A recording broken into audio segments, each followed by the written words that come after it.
What's good? What's good, everybody? It's the Detroit Lions DSA RoundTable. We are back. We are back. The Detroit Sports Alliance in the building, man. And we just gonna have a great show today. It's a lot of things to talk about. The season is apparently about to start in 10 days, so we gonna see what happened with that, man. But all right, I'm gonna introduce the panel, man. I got my man Jim Bordeaux in the building. What's good, man? How you doing? Hey, what's up, man? We're talking Lions football tonight. We're so close to the season starting, so we could beat the crap out of the Bears. But yeah, I'm excited, man. I'm excited. Good things happening. Yeah, man, it's just fun. It's just fun to get back and talk with my guys. We building and we growing, and I'm just excited for the fans when the season start because that's when it gets real good, and we talk about the games and the arguments really start. Andrew, like I said, you ain't ready, man. You ain't prepared for me in the season. You think I'm something now? Wait till I get in mid-season form now. Trust me. But how you doing, man? I'm doing great, man. I'm super excited. Counting down the days till we can actually watch some live football. You know it. And we got our special guest in the building, Mr. Kurt Steele from the Die Hard Den podcast. What you doing, man? What's good? Man? What up, though? Hey, I'm so happy to be here. Shout out to my man, Shawnee J, over at the Die Hard Den podcast. I'm so happy to be on with the DSA tonight. It's been a long time, been trying to get on with you guys, but we finally made it happen. So thanks to Jim, my man. He helped me out. All right, no problem. Make sure you guys like the video if you haven't liked the video. And last but certainly not least, we got Luke G's field review in the building. What's good, man? Man, Phil G, salute to you. DSA supporters, salute to you. God-fearing people, salute to you. Hey, I'm just in a good mood today, people. Y'all don't even understand. I'm in a good mood today. When I get to talk football, my spirit is lifted. And I just want to share some of that energy. So let's go ahead and get this thing popping. I'm going to do my best to keep my composure. Because I know I'm about to have some conflicts with some people on some of these topics I just seen. But get yourself ready, get your popcorn, and let's get this thing going. Well, you see, today I specifically made the topics because I knew it was going to be stuff we're going to disagree on. Because I know you don't think Stafford win MVP, so it's gonna be fun. Like I felt like you was purposely trying to draw me out my bag. That's what I feel like you was doing. Look, I'm gonna introduce everybody in the chat. Then I got an announcement that I want to make sure that everybody remembers. We got Kyle Webb in the building. What's good, man? We got Real Detroit Lions fan. The other half, what's good? We got Bulk Spray in the building. James Holyfield in the building. What up, though? Devin 99 in the building. D-Map Zone. Antoine is high in the building. Now, I don't know how long ago it was, but as we usually do, we have debates on this show, and it was a topic about Cam Newton and him starting for the New England Patriots. And I saw it today, and I told Luke that there is no way this man wasn't starting. And I was so adamant about it. I'm like, let's put some money on it. He was like, all right. I'm like, really? He's like, yeah, we put 50 on it. And Cam Newton has been named the starter. So unless Jared Stidham teleport to the starter position, he will be starting. Just let me know, man. It could be a year from now, long as I get it. I ain't sweating it. I just like to be right about that. But you know, listen. First of all, let me go ahead. Let me respond. I understood why you thought Jared Stidham would start, but more than I did at that time. But now I'm just like, Cam Newton is just too good. He's not gonna lose that job. But go ahead, man, because it's fun, man. First of all, listen. You nailed that one. The amount of media hype that came out about Stidham, I was like, man, he gonna keep this damn quarterback. And according to what they said, Cam Newton just wowed them. He just outperformed them, and I was like, okay, cool. So to that factor, yes, you are right. We will definitely square that up because you won that. I admit I was wrong. Again, that's gonna happen, people. This is sports. You cannot know everything in this thing. So, but I truly the way the press was talking about Stidham, bruh, and my spam like, man, they're gonna stick with him. So and to me, it was a matter of being that week one starter. That's what it was. But yeah, you won. Congratulations to you. And I was wrong. All right, man. I didn't know the media hype was that high for him. I feel like once Cam Newton came there, it was over. But yeah, man, that's just fun, man. This is what we do. Like he said though, nobody bats 1,000. Because I'll tell you what I was saying on the basketball show last week is not about to be good for me this week. So that's just how it is, man. That's just how it is. But all right, man. Let's get the show started. We're gonna start with the first topic, guys. Make sure you guys like the video if you haven't already. So we got our man Nate Burleson of Good Morning Football. As always, you know, they talk about Stafford from time to time. And Peter Schrager was talking about how Stafford is going to be an MVP candidate. And apparently Stafford texted Burleson said, you know, I'm going for that MVP. I'm not trying to be a dark horse MVP candidate. And my question to you guys is, do you like that type of motivation and confidence from Stafford to what he wants to do this year? And do you think he can actually win the MVP in the season if it's a normal season? So I'm gonna start with you, Andrew. Oh, dude, you already know, man. If Stafford has that type of energy and he's being vocal about it, hell yeah. I mean, seriously, I've never seen Stafford actually say something like that. You know, he's very like go with the flow. I'm all about the team type thing. But for him to go out and be like, nah, dude, I'm going for that MVP, that gets me hype because he has the talent to get an MVP. He has the wide receivers around him. He has a good tight end. He has a run game that has a lot of potential. And he was already in an MVP race last year. So as long as it doesn't get to the point where fans and, you know, the media is just like, well, you know, Mahomes is doing Mahomes' thing, so we have to give him the MVP and just deliberately deny the fact that Stafford's balling out, he could easily win MVP. Yeah, I do feel based on perception, I don't think it's reality. The MVP is really literally it's like who has the best year. So it really doesn't.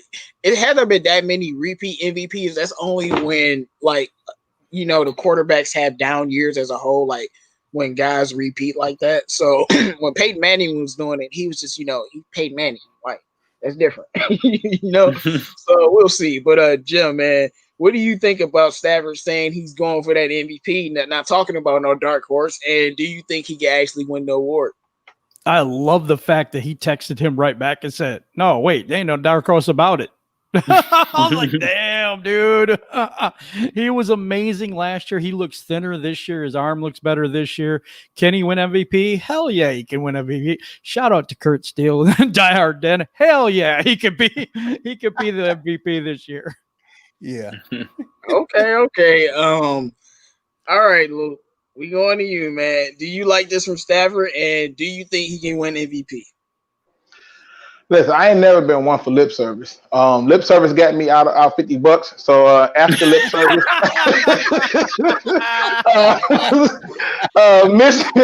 miss me with that. Listen, the bottom line is this: if he truly believes that, then good for him. Confidence is everything. Because the only way he getting that MVP is if the Detroit Lions is winning in the division. If they win in the division and they make a playoff push, he'll probably get that MVP. Or if they get a really good record, win a division, win a playoff game, he'll probably get the MVP. He definitely gonna earn the comeback player of the year. But I love the fact that he's challenging himself and putting it out there that hey, look, and don't dark horse me. I'm going for gold on this one. And to me, that's what any player should have when you playing any sport. I don't care if you playing hopscotch. Your ass better feel like you got the power in you to be the most valuable player in hopscotch. If you're not, then what you out here for? It ain't for competition, and it shouldn't be for just a check. So my attitude to it is yeah, I'm not buying lip service, because I'm already paying for it. So I'm good. Show me. Go ahead, go out there and win that division, and we can talk about it. This ain't just for Stafford. This is for the whole entire Lions organization, including coaches, general managers, and our new owner, who I told you I was excited when I heard the name, Sheila. That name right there just sounds like it. Just Sheila, baby. That just sounds good. But yeah, I'm not buying that lip service though. Hey man, that whole protest situation lets you know that Sheila about that business. But no problem. So all right, Kurt Steele, man. Do you like Stafford saying this, and do you think he can win MVP? All right, so shout out to back out to my man Jim Bordeaux. The hell yeah is from a game we play on our show we say hell yeah or hell Yeah. no. And you tell me what you think about it. So I read you, and that was a statement we played in our game last night. Was can Stafford win an MVP? And everybody said hell yeah. So I'm gonna stay with the hell yeah. I like his attitude this season. He's coming in with a lot more confidence. If you look, he has some swagger to himself this season. We usually don't see a lot of swagger from Matthew Stafford. You know, he does his business. You know, he's got a big arm. He can play, but he got some swagger more than he usually does. So I'm thinking he's going to go for that MVP, and I'm thinking that the Lions can do it and win the division this year. So I'm definitely up on that. Hell yeah, he can do that thing. Listen, I you love know, that. it's interesting that I've combated people on this, but Stafford saying this, it's just a different energy about Stafford and the whole team this year. I feel like people around the building that's been there for a while, they're like, yeah, this gonna be the year we gonna win it. And I've seen a lot of quarterbacks on these teams that's supposed to have these loaded offenses come when the season starts, and they've talked a lot of smack, and then they go out and they go on playoff runs. And if Stafford's saying he's going to win MVP, he obviously knows that means winning the division and the playoff game. I'm pretty sure he knows that. So he's saying, and that's the only way he's going to be awarded the award. He'll have to definitely win the division, and we'll probably have to win 11 to 12. Probably have to win 12 games. Matt Ryan won it at 11 with Atlanta, and they had a great offense. But see, you know, we're gonna get into it later. But I think, man, I'm telling you, if our running game don't even have to live up to the hype. It only had to live up to half of the hype. It will still be amazing. Like, that's what y'all don't get. You know what's funny though, J-Mo? You just nailed on something so crazy that you're right. It don't have to live up to the hype. Just get half of it. Just be, and this is what I tell people. It's not that I'm looking for a 1,000-yard rusher. I'm looking for some respect for the rushing game. He ain't got to be a 1,000-yard rusher. They just got to be afraid of him. And it's been a lot of seasons where some good running backs haven't had 1,000 or just barely made 1,000, but it wasn't 1,000 yards. It was who's afraid of them. Like, there were some seasons where Jerome Bettis, bro, wouldn't even get 1,000, but teams was like, bro, stop him from running the ball. You know, it happens. There were games where Marshall Faulk didn't even have 100 yards rushing. But guess what? Teams was geared up to do what? Stop him. And if you, like you said, they get halfway close to something like that, ooh, Jesus, watch out. It's going to be ugly. That's what I'm saying, because I feel like half of the height would at least be a top 15 rushing attack, maybe be ranked like 14th or 15th. And to me, that's good enough. I would rather it be better. But I'm just looking at all of these pieces on this team, and I'm going to be honest with y'all. I seen it from Stafford last year, and I think it might have a little bit to do with what happened with his wife. I think he's embracing life in football differently. We saw in the Chiefs game where he was all talking smack, scoring touchdowns. Stafford got a different energy. Like, let's just talk about it. He has a different energy. This man said, "I'm winning MVP." I'm like, oh, you talking like that, bro? Oh, okay. Because I mean, he knows that it's gonna be put out. So I do love it. But like Luke said, though, I need you to actually do it. Yeah, I believe in you this year. I feel like this is the year that the stars are supposed to line and we're supposed to win the division. Because if it don't happen this year, it's a wrap, y'all. And if y'all ain't on that bandwagon, well, I feel sorry for you. But all right, man, we gonna move on to the next topic unless somebody got something else to say about that. No, you good, man. Go ahead, man. All Listen, right, like I said, this is a good day. All right, man. Make sure you guys like the video if you haven't already. And I do feel like that second year of Bevel's offense is just like it's gonna take the offense to a new level. But you know what? All right, let's move to the next topic. Simple. I think this should be pretty quick.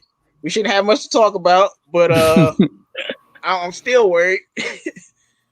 Do you think Kenny Galladay will be signed this week or just simply before the season starts? So, yeah, Luke, we're going straight with you, man. Listen, I'm so glad you started off with me first. No, it won't be this week. I know that there's been some reports saying that they are close to a deal. I don't think it'll be this week because I think they're going to try to – okay, this is just my hypothetical theory. Call me a conspiracy theorist. But I think they're going to try to wait to give him that signing bonus before that week one game against the Bears so he can be beyond hype and go ham. That's what I think. I think they're going to push it. Like, yeah, we close. We talking about it, but let's nail out a few more pieces. And then as soon as it get close to that game, boom, Kenny Galladay is signed. Because we saved some money by signing Taylor Decker. That was another deal that freed up some space for us, so that was a good thing. But I don't know if they'll get it done this week. Now, if they do, great. That's one of the person we got to worry about. Once they sign him, they can now turn their attentions to Jared Davis, who needs to be re-signed to the Detroit Lions. Hands down, no ifs, ands, and buts about it. He needs to be a Detroit Lion. So to me, no, they won't happen this week. But next week, closer to that game, watch. I expect to hear them say he got signed. Okay, so you said Jared Davis needs to be re-signed. I don't disagree with you, but a lot of Lions fans think he's trash. Wait till they see my video.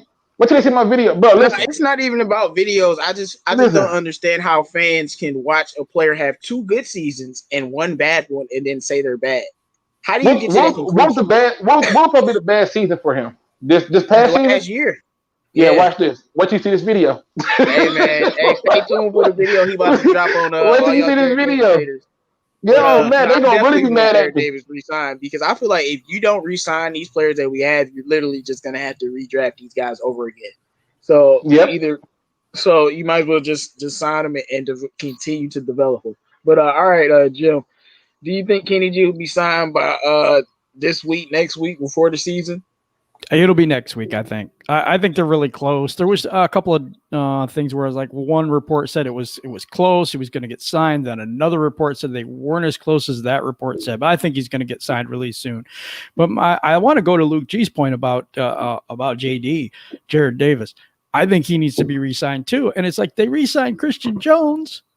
What the hell are they thinking? Bruh. So even if we do draft another linebacker, it's not bad to have Jared Davis as your 3rd or 4th best linebacker on your team. So it's just about that too. Even if you get another linebacker to go with Devine and once Collins leaves, so it's just about the future in general. But go ahead. Yeah, he needs to rush the passer though. I think JD needs to rush the passer. I don't know if he's limited to that. I think he can do a little bit more. Last year was just not a good year, man. We've seen Stafford just not have good years before. So, yeah, I'm gonna give you a quick. Year, and I'm gonna give you a quick reason why this perception is false. Sometimes when a person gets to the mountaintop, people act as if though that they have to now stay there, build a house there, plant vegetables, and live on that mountaintop. You can't always stay at the mountaintop. The goal is to come down and conquer it over and over and over again. Nobody is excited about the guy who gets to the top and stops. They're excited about the person who gets to the top, come back down, turns a few years older, and go back up to the top. And in my eyes, he was already on his way up to the top, got there to the top, and then he had somewhat of a I had to come down year. But my video that I've been working on tirelessly is going to show you exactly what I mean. I know people are going to be like, no, but you ain't going to be able to do that with this video, okay? I'm going to nip this in the butt once and for all. And, hey, man, hopefully Jared Davis week 1 destroys Mr. Trubisky and backs you up. All right. All right, Andrew, man, what do you think about this? You think Kenny G will be signed this week? Or before the season?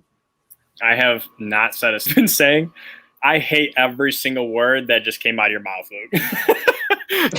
I literally hate every single thing that you just said. Oh, God. Why? I love you, but I hate everything you just said, man. Look, for one, I don't want Galladay to literally get his extension right before Chicago, because if it's anything like me, if I'm getting paid, I'm about to party my ass off, all right? And I don't want my star receiver to get drunk before his fucking, divisional game week 1. And then also, I know this isn't the question, but I don't want to pay Kenny Galladay, okay? I think it would be a huge mistake for the team. I love him. I love him as a receiver. I don't love him in terms of paying him a big contract and screwing over our team financially. And I say that because he's going to get top 5 money if he gets paid. And if you look at the teams that pay their receivers, what one of those teams has ever made it to the Super Bowl recently? What one of those teams has had consecutive success year after year? None of them. And I say that because until the Lions came along.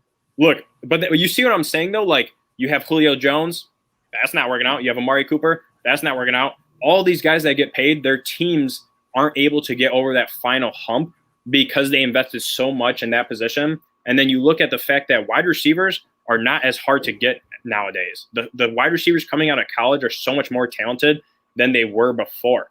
And on top of that, you have Matthew freaking Stafford, who makes every single one of his receivers look like an all-pro bowler. So please tell me why you're going to invest hella money in this guy.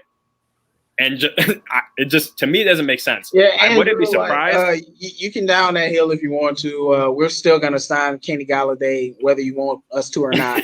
Like I'm just like, I don't even have to debate. Like, if you feel like that, cool. But guess what? We still signing them, so deal with it. Just like I remember Luke didn't want to re-sign Calvin Johnson, and we still signed him. Deal with it. So I'm not gonna be surprised. Like, I'm not gonna be surprised. And I feel like those teams. Well, like when they signed Julio Jones, Julio Jones is kind of different because of the caliber of receiver. And then Amari Cooper, I already felt they were idiots for that because I don't think he's better than Kenny Galladay. And then who else did you say? Look, it's all of them, dude. And my point is, J-Mo, is that I don't know, man. Regardless of the type of caliber they are, it doesn't work. We had Calvin Johnson, we had Sue, and we had Stafford, and we invested so much dang money into those three players, we couldn't do anything. And our franchise is stingy. So if we invest that much money on top of like I said, it doesn't work until you make it work. You know, offenses didn't win Super Bowls until the Chiefs, decided to drop 50 points on somebody straight. So like it doesn't make it work until you change it up. I don't believe just because we signed Kenny Galladay, looking at our cap situation, that we wouldn't have money to put in other areas. Our team is almost complete right now, and he's not even signed yet. I feel you, but the problem with that, J-Mo, is that Tyreek Hill isn't even paid yet. The dude has a $2 million contract.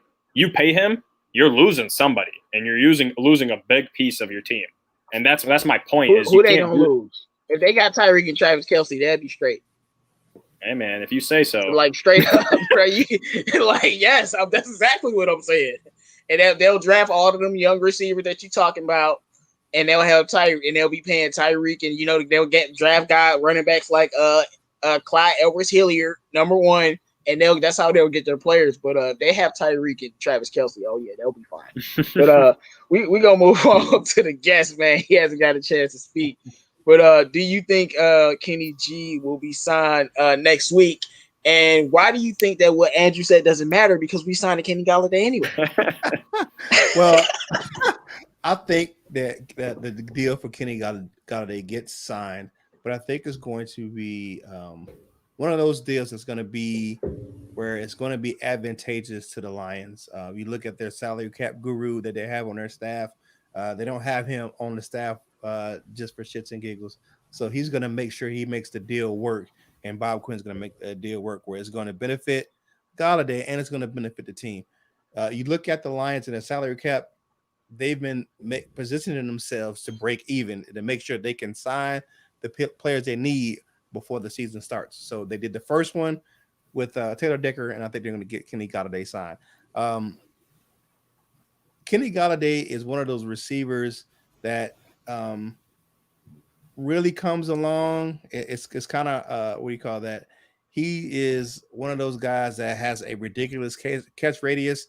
I wouldn't want him to walk away from the Lions and go somewhere else and blow up. So I think he really needs to be signed. He was a steal when we signed him, so we got to keep him homegrown talent.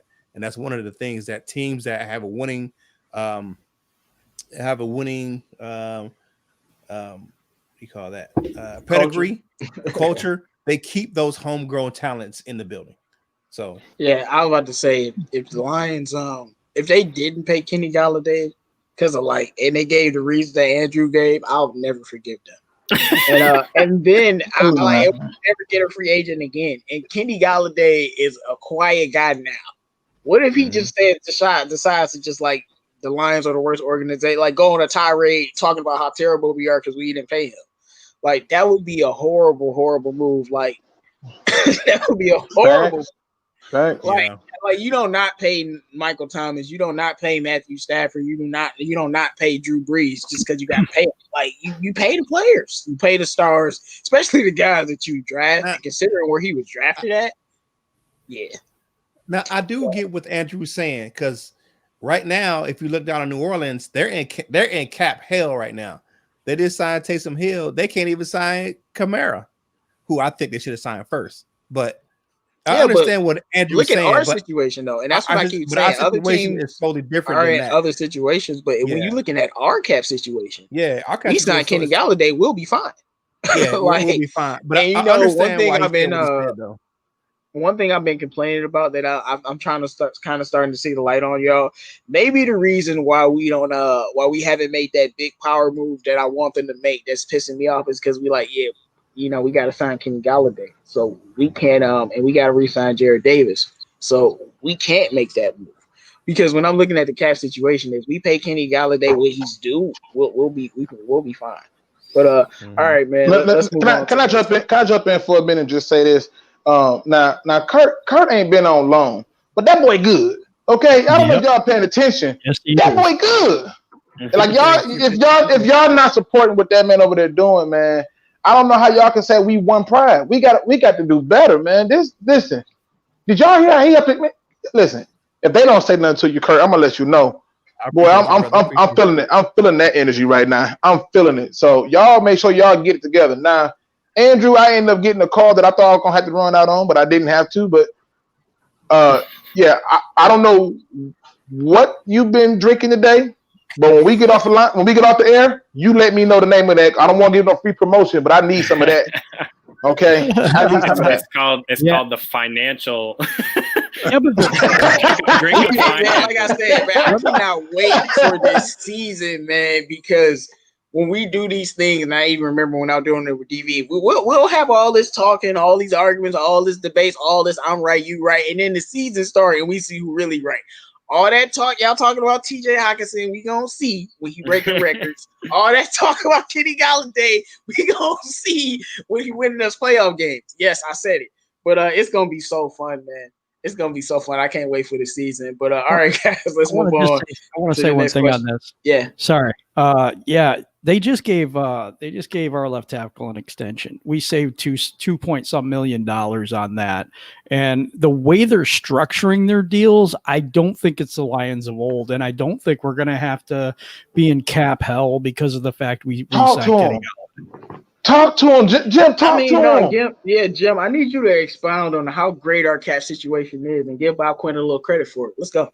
Well, he's got about $20-some million left. They've been rolling over the cap 25 year. And what's been happening is seems like New Orleans, like Kurt said, they're in cap hell. That's why Alvin Kamara is available right now, because they have to get rid of talent right now. And the Lions aren't sitting in that position. If they can shore up the people that they have drafted and pay them without destroying our cap space, the way they've been structuring deals, man, these guys, the capologist has to have a lot of credit in Detroit, because Detroit, no, really, because we keep having enough money to sign. Remember when Matthew Stafford was signed, everybody is just, oh my God, that's the worst thing ever. He's got the worst contract. We suffered how? We've been able to sign free agents. We've been able to restructure deals. We haven't even kicked the can down on most of these guys. They haven't even had to restructure their deals to sign anyone else. Yeah, so I think Stafford got signed, all we did the next season is draft, and not draft, but pay the number one defensive end on the market. And pay Jesse James and Justin Coleman. So. Can I interject in something though? And I think this is funny because I think that when this happened, I couldn't do nothing but laugh. Did anybody happen to see that like two of the players who was rated higher in terms of pay than Decker took pay cuts or restructured their contracts?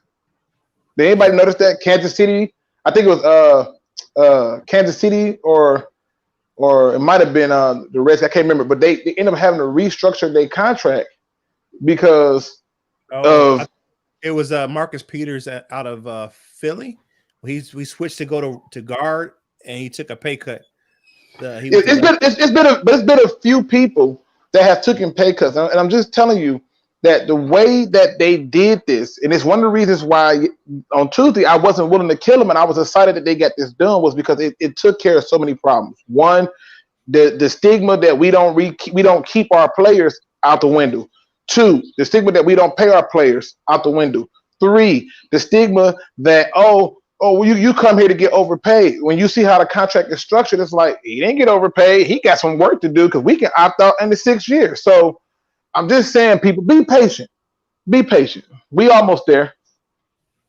Yeah, I You know just what this feel makes like me think of, though? I'm sorry. It makes me think of exactly what the Cowboys did. You had an elite wide receiver. You had an elite O-line, which you invested a lot of crap ton of money in. You had your quarterback, and you had like 1 or 2 defensive players you paid.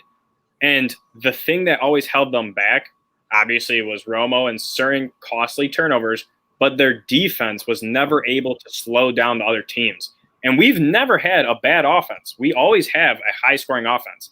But the fear is that our defense can't get it done. Even Kansas City, with as explosive as an offense they have, their defense carried them in the playoffs. I know Mahomes went touchdown to come back in those games, but their defense also had to keep the other team's offense off the field. Same thing with the Ravens, with Lamar Jackson. They have a top defense. And it doesn't matter how many points you can put up on the board. Can I ask you something, though? Kansas City defense, it was a good defense, but like, who's really on that team that you would say that our defense could be just as good as theirs? Hey, because they added Tyrann Mathieu, they added Houston, and they kept the rest of their team. And Chris they just Jones. changed coordinators. We got defensive linemen that are great too. So that's one guy. Like, what about their cornerbacks? They're not good. What about their linebackers? That's what I'm saying. The safety position is the best for them. So I think with Kansas City, I mean, yeah, the defense definitely improved, but it wasn't like I don't think that we definitely could be a good defense. I don't think that money is the issue. We've been paying defensive players. Yeah, it's just scary, man. I mean, like our defense definitely could be very solid. And to J-Mo's point, they let Jimmy G was really shredding their defense up. Jimmy Garoppolo, if he knew how to throw the ball better, they would have lost. Yeah. The Lions shredded that defense up. We ain't gotta go too far. Don't go too far now. You traveling too far to show that shredding. We shredded them before they got to them, okay? Woo, I was talking about that today, about that Stafford pass, man. I mean, I still can't figure out how he did that. That was ridiculous. Hey, I agree. But hey, J-Mo, just for your point, man, they got Chris Jones, Frank Clark, Tyrann Mathieu, Sorensen, Rashad Breeland. They have a lot of playmakers, and a lot of them were hurt. Really? A lot of them were hurt during the regular season. We didn't even verse half those guys. You know, Chris Jones was definitely we versed him. Yeah, but we didn't verse like Frank Clark. Frank Clark was one of the highly touted defensive ends in last year's free agency. Yeah, I know who he is, but I'm saying, that one player doesn't like that. That doesn't do anything. That doesn't move the needle. I still think our defense could be just as good, completely. Especially if you watch that Chiefs game, how well they were playing, and we didn't even have Slay out there. So if you want to say they didn't have Frank Clark, Chiefs don't know what we look like with Slay. So, but anyway, we get way off topic. All right, guys, make sure you guys like the video if you haven't already. Shout out to everybody in the chat, man. We just having a good night, and the Lions had one of their last days of training camp, so hopefully some of you guys caught that. But now we're going to talk about something that I thought about while I was watching this video, and y'all going to be interested in my answer because I really think this player has been very underrated for us in a secret way. But who do you think is the most slept-on player on the Lions right now? And we're going to start with you, Kurt. Woo. Who is the most slept-on player on the Lions right now? In your opinion, man. In my opinion, the person who's going to be slept on this season, and he's been balling out in camp. He came into camp really in shape. I think he's going to do some things, and that's my man, Big Marvin Jones. Is going to be slept on. He's getting slept on right now. I think he's going to kill it this season. It's hilarious that you talk about that because, like I said, they had their little training camp video, and I was just talking to some fans about I know what I've said about not wanting to re-sign Marvin Jones, and I know people might disagree, but I kind of want to sign him to a 2-year extension. This man is too good. I'm telling you, Marvin is real good. He got that chemistry. He making one-handed catches like it's nothing. I'm like, yo. But okay, so I like that. I like that take. Yeah, I mean, and I just want to. If you look at him and what he did in the offseason, he rededicated himself to his body. He built that gym at his house. He built that hill, the running hill. He built the sand pit at his house to make sure his legs were strong. You know, he had those nagging leg injuries last season, so he made sure his legs are stronger coming into the season. So that's why I picked. And his hands are ridiculous this season. So yeah, I'm not gonna lie to you. It's not like I doubted Marvin, but specifically with this camp, like I'm like, yo, Kenny is clearly better, but god dang, you could be our number one receiver if we ain't had this dude. That's what it looked like, you know. But all right, Andrew, who do you think is the most slept on player on the Detroit Lions? Oh, Danny Shelton for sure, man. I love the Marvin Jones pick, Kurt. That is definitely a phenomenal pick. Everyone sleeps on him. But for me, it's Danny Shelton. Nobody's talking about him. No one's talking about the fact that we got this guy for like $4 million a year. He was a huge piece in that Patriots defense last year. And if it weren't for him, that whole interior of their defense would have been crap. And to bring him in on such a cheap deal and to have him, you know, in his prime is going to be huge. And especially, you know, because you guys love Gerard Davis. The linebackers that we have specifically played phenomenal when our nose tackle was able to do his job. So if Danny Shelton can replicate how he played last year, how he played the year before, our defense is going to thrive with him being on the field. I don't disagree with you there. I'm going to answer this question. He says, hypothetically speaking, if Galladay isn't signed this season and decides to hold out, will the offense still be elite? I mean, well, you just heard what I said about Marvin Jones. If we didn't have Galladay, ironically you say this, I think we could he could be our number one, and TJ Hawkinson would just be the star of the team. So we'll be fine. Like, hey, as much as I don't like what Andrew said, when you put Stafford with the receivers, man, like we always gonna be good. So it is what it is.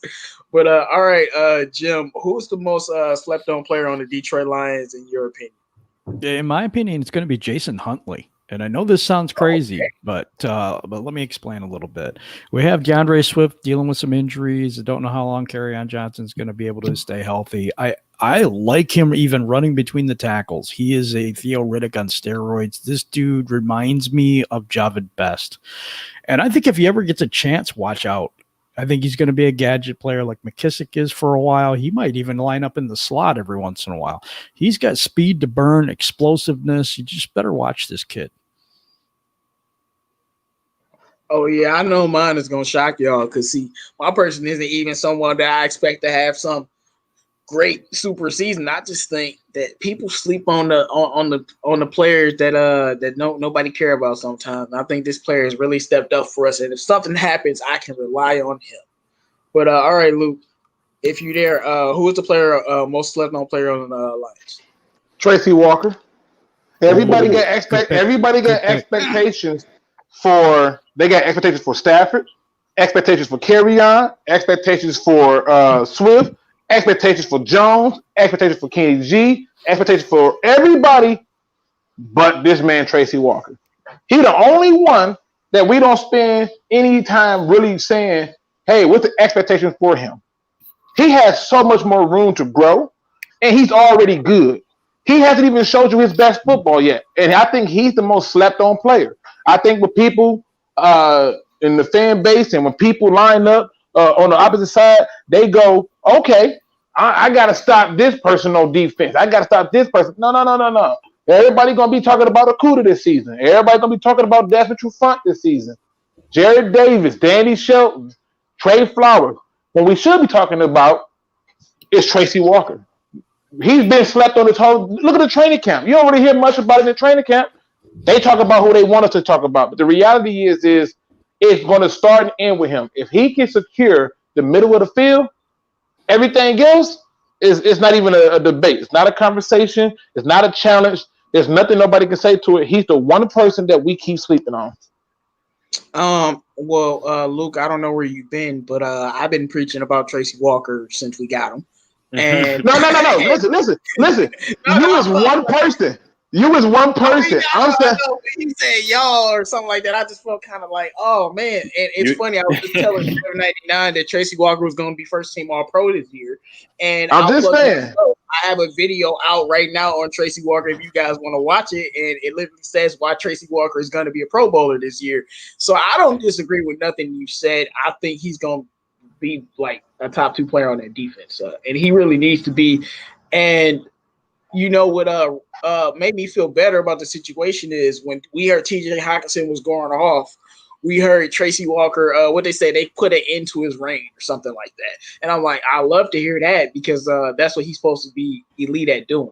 And we've seen him do it, stopping tight ends. But all right, so hey, hold up real quick. You know what's really concerning though about that, Luke? And I'm right there with you. When we drafted him, everyone's like, who the hell is this? I was so excited. I was so excited, right? And I'm so hyped. And he's one of my favorite players on the Lions. But it's so concerning that they have him taking so many snaps with the second team. And I know people are like, well, he's the only guy in our defense that's really established, blah, blah, blah. But, like, we had so much turnover that these guys have to be building chemistry right now. I don't think it's the right time to be putting this guy with the second team when half our defense had, got reestablished. So he needs to be building that chemistry with the first team. And they're also doing the same crap that they did with Glover Quinn and that they did with Graham Glasgow, and we all know how those players turned out. So it's like, I'm not gonna lie, I have a weird, nasty feeling deep down that they're gonna do some dumb crap with him. Well, let me make you feel better, Andrew. Let me make you feel better, Andrew, really quick, and then you got it. What's the best way to, one, teach a person a lesson and build up confidence in doing it, right? You have to put them in a situation to have success and show them that they can do it. And so one of the things that he does is this. By having him go with the second team, you're ensuring that the second team understand what the expectation is to be a starter. That's one. Two, you also ensure that the starter, who's now on that second team taking reps, has the opportunity to learn where his strengths and weaknesses are. Because if you're losing to people who's not going to be on the field immediately, you need to go look in the mirror. Then three, it brings it back to the fold to say, now you know what I expect out of you. Give me that. That's how you build confidence. The same thing they're doing with Jeff Okudah and not trying to have him get his life so snatched from him by going out against people is how you do it. And to me, that's what they're doing. They're using him as an example to build up his leadership quality skills and his ability as a player. Don't get caught up in where he's at right now. Watch where he's going to be come week 1 against the Bears. All right. All right. So so my player is a player that's you got something to say? Yeah, go ahead and then get to me, will you? Yeah, my player is a player that I've thought about that, like, why do we not talk about how every time it just never happens for the Lions, But Mike Ford, man. Mike Ford is the most slept on, underrated player on this team. Every time we say Mike Ford got to go out there and we scared, he just make plays. And I'm not saying he's been perfect. I'm not saying passes have been completed. But that Chiefs game, he was looking like Darius Slay. So I don't. And every time our cornerbacks are hurt, Mike Ford always steps up. He can play inside and outside. He can contribute on special teams. I just feel like he's one of those dogs that we have that depth at the cornerback position that it can be very useful. And I think he always competes. I hope he continues to make the team. But I think he's a very underrated player. And if he had more opportunity somewhere else, we probably would think a little bit higher of him because in my eyes, I'll tell you, we threw him out there as an undrafted rookie. He had no time with none of the starters, and he came out and he was competing and he was solid. He was looking better than Devin Bum Lawson. So I think Mike Ford is a very underrated player on this team, and it has been for a while. It seems like that DB room is the strength, so I just got to hope that players stay healthy, so maybe we don't need that depth. But all right, Jim, you was going to say something? Yeah, I wanted to give a shout out in the chat to Blue and Silver. He's a new YouTuber, and we're trying to help him out. And that's what the DSA is all about, is to give a hand up to other people and to try to help them to grow their channel too, because we're all one pride, one community. So shout out to Blue and Silver. If you don't know, he's a new YouTuber, and I would hope you subscribe to his channel. He has pretty good stuff out there. So just wanted to say that. Thank you. And I definitely got to say, look, guys, we got 40 people in the chat and only 20 likes. What are y'all doing? Can I get some likes on the video?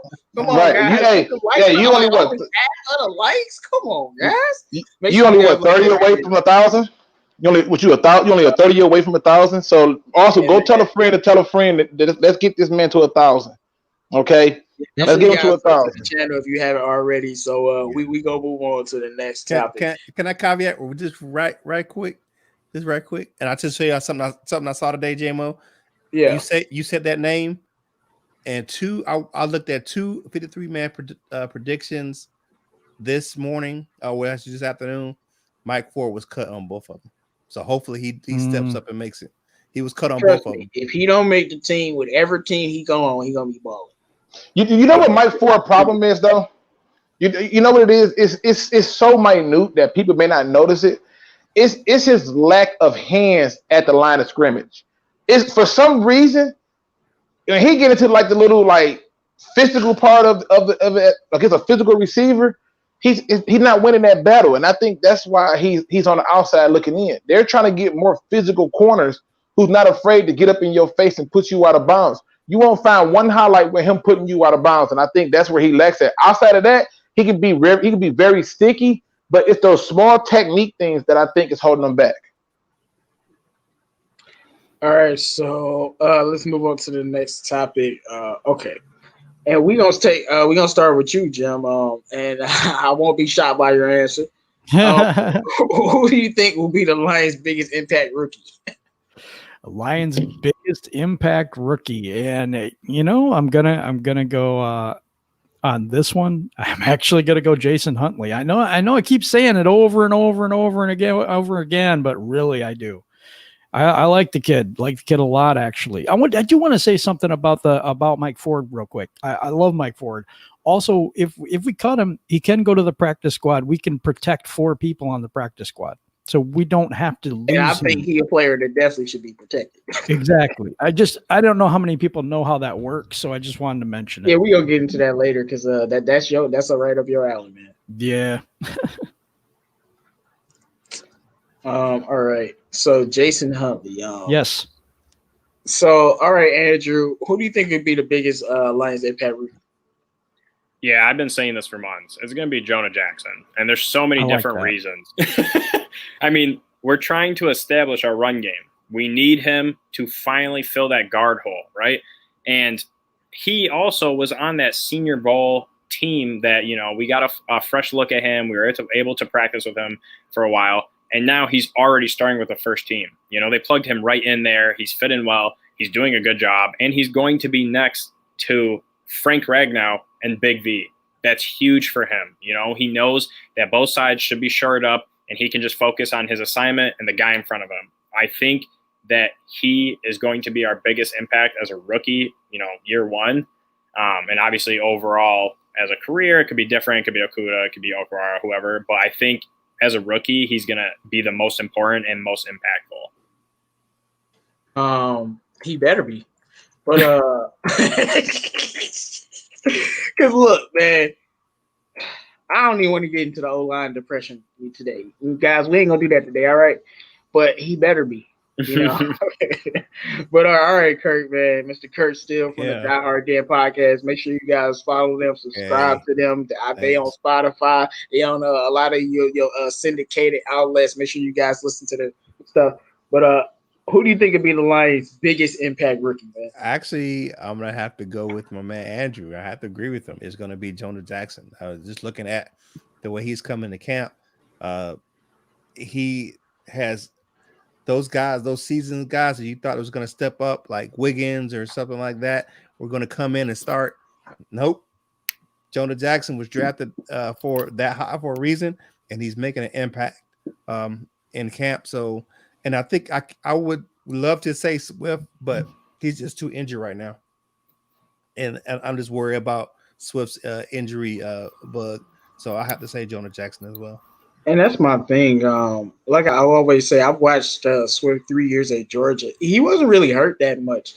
And so I'm like, did you overwork yourself during the all season to where you got to camp something happen? Because whatever the injury is, even if it's something that's just a knick-knack, tick-tacky thing, you should be helped. But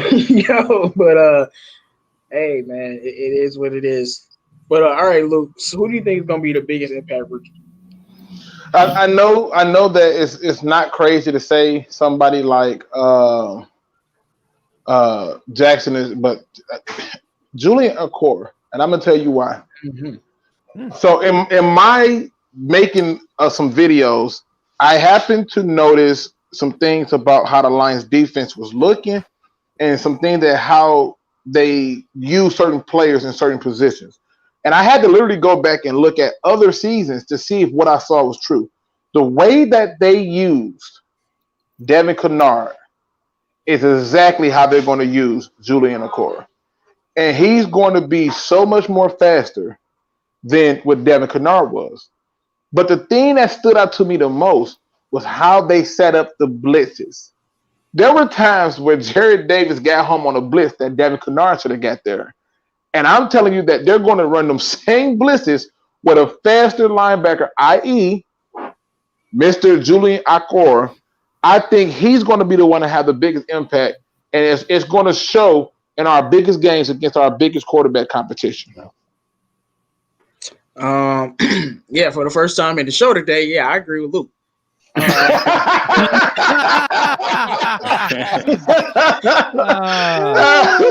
It's been a hard day, man. It's been a hard day. Hey, man, I see we got 43 in the chat, only 29 likes, man. Make sure you guys get them likes up. Come on. But yeah, I think it's gonna be Julian Okorie because I think we're asking him, like Devin Kennard, we asked him to be a specialist. And I always thought that he would do the same thing from the edge. And we drafted him to be a pass rusher. We've been wondering about our pass rush. And he's been pretty good in camp. And I think it's like it'll be an easier transition because he's going to only have to do a certain amount of things. Devin Kennard's assignments were never really that complicated. He was either dropping back and covering a running back, covering somebody, in the flat, or he's rushing. And he's rushing, whether he's looping around or he's bull rushing or he's just standing in the box trying to stop the run. Like Devin Kennard's job was never like intricate as some of the other linebacker positions. And a rookie like Okorie, who I know is ready to lick his chops and rush the passer, I think he's going to excel in that area. Because one thing about Matt Patricia, I do think with some of those specialist type players, he knows how to use them.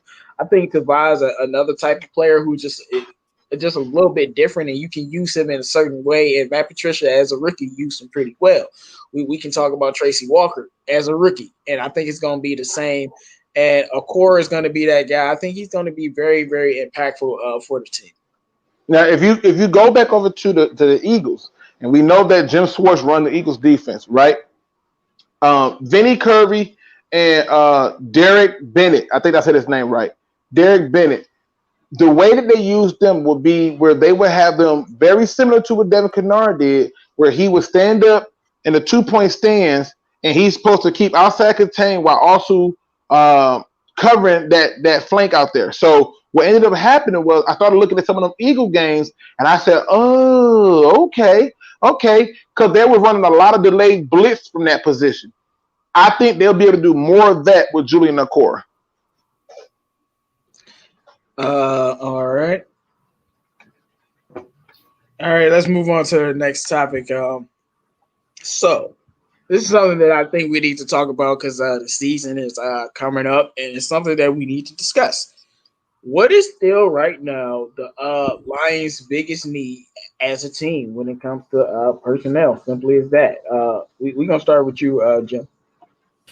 Personally, right now, I still think we got a hole at linebacker. I still think we have a hole at backup defensive tackle. So those are two areas I would really like to see them maybe pick up somebody. But I wouldn't say somebody like a starter type, maybe a backup type or something like that. They just picked up Huggins. I'm not sure how he's going to fit. We'll see. You know what I'm saying? But, anybody to replace Christian Jones, I think I'm pretty good with that. I see Don Bird's in the building. What's good, my man Don? Nice to have you. But he says, is Okorie gonna get any burn? Shake my head. Oh no, he's gonna get a lot of tick.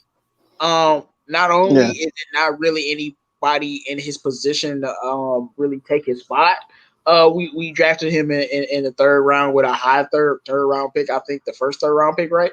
So no, he's gonna get a lot of tick. I don't have any doubt that he'll be out there for better or worse.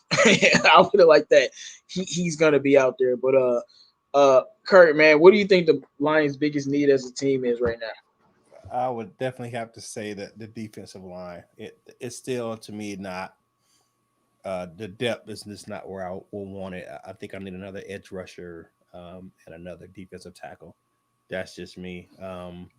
I think on the offensive side, I think we're pretty good. That defense, that defensive that front seven, are either that edge rusher or that a linebacker or a big linebacker and a defensive tackle. We just have to have some more depth. It's just I don't trust the guys we have right now. As far as the backup guys, I just don't trust it. So that's just me. All right. Andrew, what do you think is the biggest need for the Lions right now as a team?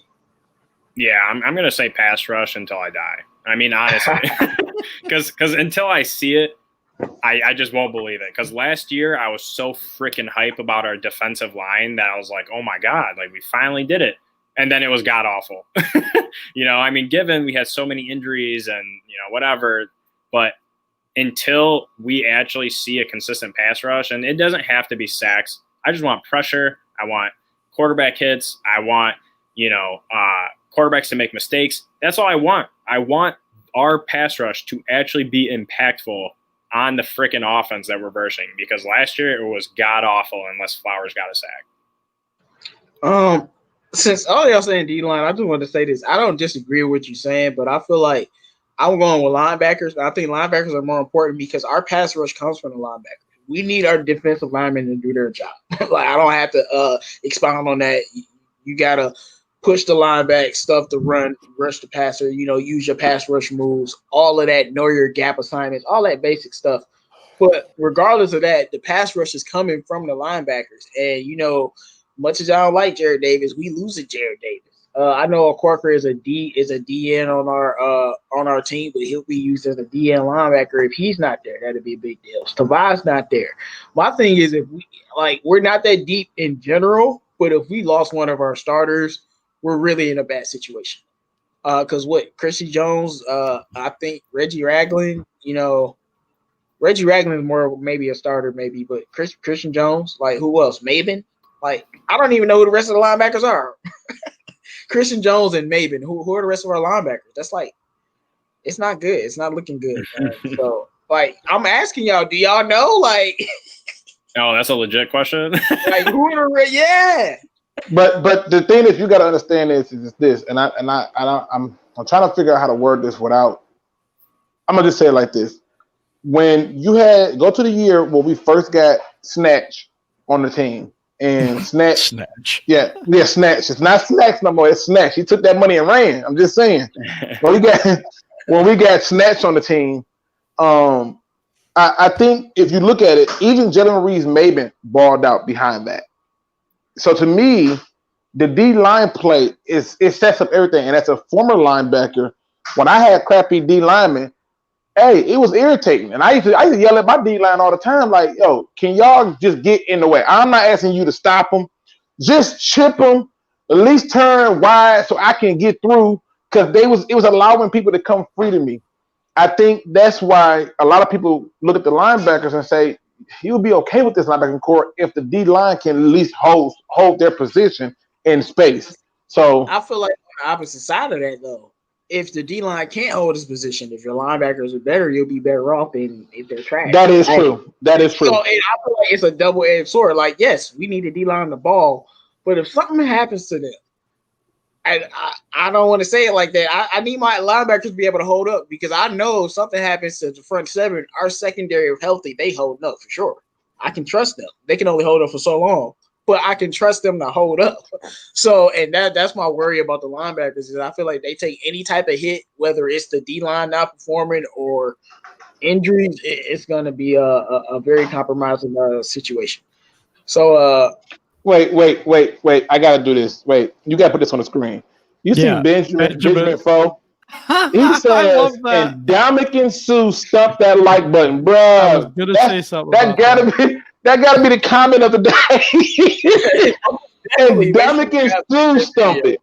Wow. Now, yo, bro, I like that. I love it. I would have said Kurt Franklin stump, but you know what? And Dominican Sue stump was just as Anytime good. stuff, bro. Right, I something. But need he's y'all to walk on that like button. yeah. Hey, I'm just saying. that. Dominican Sue style. Oh, Austin Bryant. Okay, yeah. So that's our other linebacker. But yeah, he's missing in action. So him and Milk Carton Jesse are basically the same right now because they ain't never did nothing. So, Milk Carton Jesse, bro. hey, shout out to Jesse. He said Man. today he said this year was the hardest year of his career, and he's been talking to Daryl Bevel a lot. I'm gonna tell you something, man. I hope we use you because otherwise it was just a completely waste of money, and we better off not even having you. So I hope that we do use you a lot, and you deserve to be used. So stop throwing passes to Danny Amendola. But let's see. We're gonna go with this question. Simple. You guys see it. Do you think the Detroit Lions will win the division this year? We've seen Minnesota load up. Care Bears are the Care Bears, and the Packers are still the Packers. And with all the changes, I know we done record predictions, and it's about 10 days, basically next Sunday. So I just got to get the temperature of the room again, And we got Kurt on, so I'm gonna start with you because we haven't got your opinion on this. Do you think the Lions will win the division this year? What Matthew Stafford talk about on winning MVP. That's a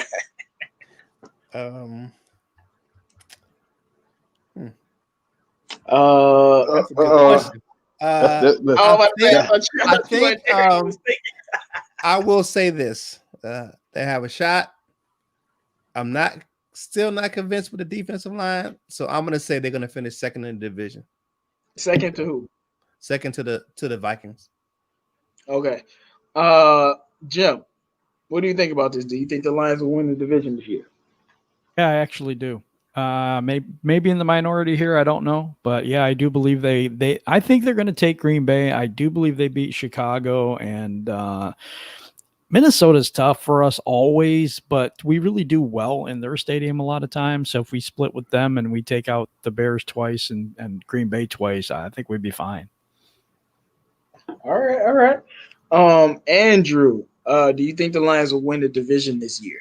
Now that we basically seen 90% of the roster moves. Of course, literally it's the NFL. Any roster move can happen any day. We know that. But basically, unless we make any drastic moves, this is going to be our team. I saw we brought in, I know none of y'all like it because I didn't want to mention it, but we brought in that running back from Atlanta. I'm not going to say his name. But so we trying stuff, but that's not going to move the needle, man. So what you think about this? Now that we basically got 90% of the team, and roster cuts will happen, but what you think, man? Yeah, I mean, if Stafford stays healthy and our defense can be even middle of the pack type defense, I definitely think we can win the division. And why do you think that? Dude, I mean, if you really look at it, there's not one team in our division that actually just completely got better. I thought the Packers were the worst 13-3 team I've ever seen in my life last year. They definitely skated by, and we were a field goal. We literally were beating them until the last second of both games last year. So I'm not worried about them this year. They didn't really do much in the draft to benefit their team. They didn't really bring in much in terms of the offseason. The Vikings let go of like half their defensive players, and then they're about to let go of Riley Reif, which their whole offense revolves around Dalvin Cook. So if their run game isn't as effective, their offense is going to take a hit on top of losing Diggs, on top of losing Everson Griffin, Linval Joseph, so many of, Xavier Rhodes, Trey Waynes, their whole secondary got blown up. And I know they still have playmakers, and they did draft pretty well on top of bringing in Ngakoue, but we haven't seen that. And I don't think they're still going to be as an elite of a defense as they were in years past. And then the Bears, dude, their offense is such a shit show, and David Montgomery just got hurt. I just don't see them being good. Their defense is definitely going to improve from last year. I definitely see that happening. But their offense, until they get good quarterback play, is not concerning at all. And then you look at our team. I've been preaching this since the beginning of the offseason. We brought in 3 starters from the Patriots defense, which had a freaking phenomenal defense last year, alongside with totally drawing a blank. You drafted Okudah, you drafted Okawara, you brought in Nick Williams. I'm missing another player. You added a little bit of depth with like Reggie Ragland. Amani's in his second year, and you brought in Tony McRae and someone else. I'm totally drawing a blank, but we shored up that defense significantly. Dron Harmon, maybe? Yeah, I think I said Harmon in terms of like Jermaine Curse too. Yeah, Curse. That's what I'm thinking. Yep. Yeah, and I think that our defense as a whole is so much more sound, and I think it's a lot more talented as a whole instead of, we have Slay in terms of a quarterback, and we have Walker as a safety, and we have Trey Flowers. Now we have a lot of pieces all over the field, and I finally feel like we're not going to be able to get picked on in terms of, people just hitting our third quarterback or something. We still have Coleman too. Coleman played phenomenal in the nickel in the slot until he had to move outside because of injuries. I think our defense is going to show up, and it's going to look even better than it did at the beginning of last season and how it did at the end of the year before. So I think just with everything in combined, when you think about it, most teams in our division did not get better, and none of them really were that dominant last year. So I'm not too worried about NFC North this year. Yeah, so that boy Andrew just gave y'all them bars, man. Can we take a moment really quick to just talk about this awesome logo from Blue and Silver? Did anybody peep how he did that with the blue on the blue side of the lion, then the silver? That's just some beautiful artwork right there. I just want to acknowledge that. I just want to put that out there. Well, thank you, Luke. Luke, I just appreciate that because I made it for him. That is freaking awesome. It's awesome. The DSA are creators. Shout out to Jim. He created the website. This man is always working hard out here making fire local people. Man, wow. Yeah, and that's awesome. That's just dope. And we got my man Crimson Shadow. What's good, Crimson? We got to get you on the show, man, when you're available. We got to get him. Mason first black man on the net. Everyone get your helmets and smash that like button. Wow. Mason. They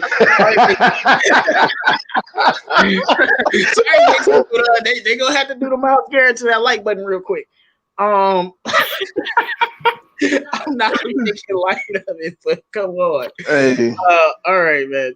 So Luke, do you think the Lions will win the division this year? Has anything changed from what you originally thought? That's what I said. I'm checking the temperature now that we closer.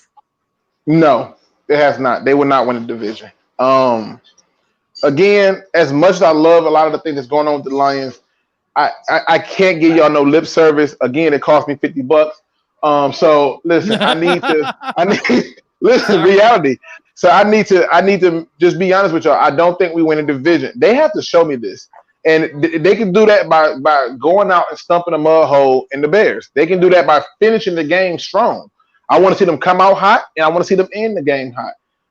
If they could do that for like the first four games and win, then obviously, I might be looking at stuff a little bit different. But to win the division, something we have not done in a very long time. I think the last time we won a division, it was called the NFC Central. Yep. So to me, off rip, no, they gonna have to show me. Right now, everybody talking good. Everybody talking about, I just got my cleats on. I got new cleats. I don't care. You're going to have to show me.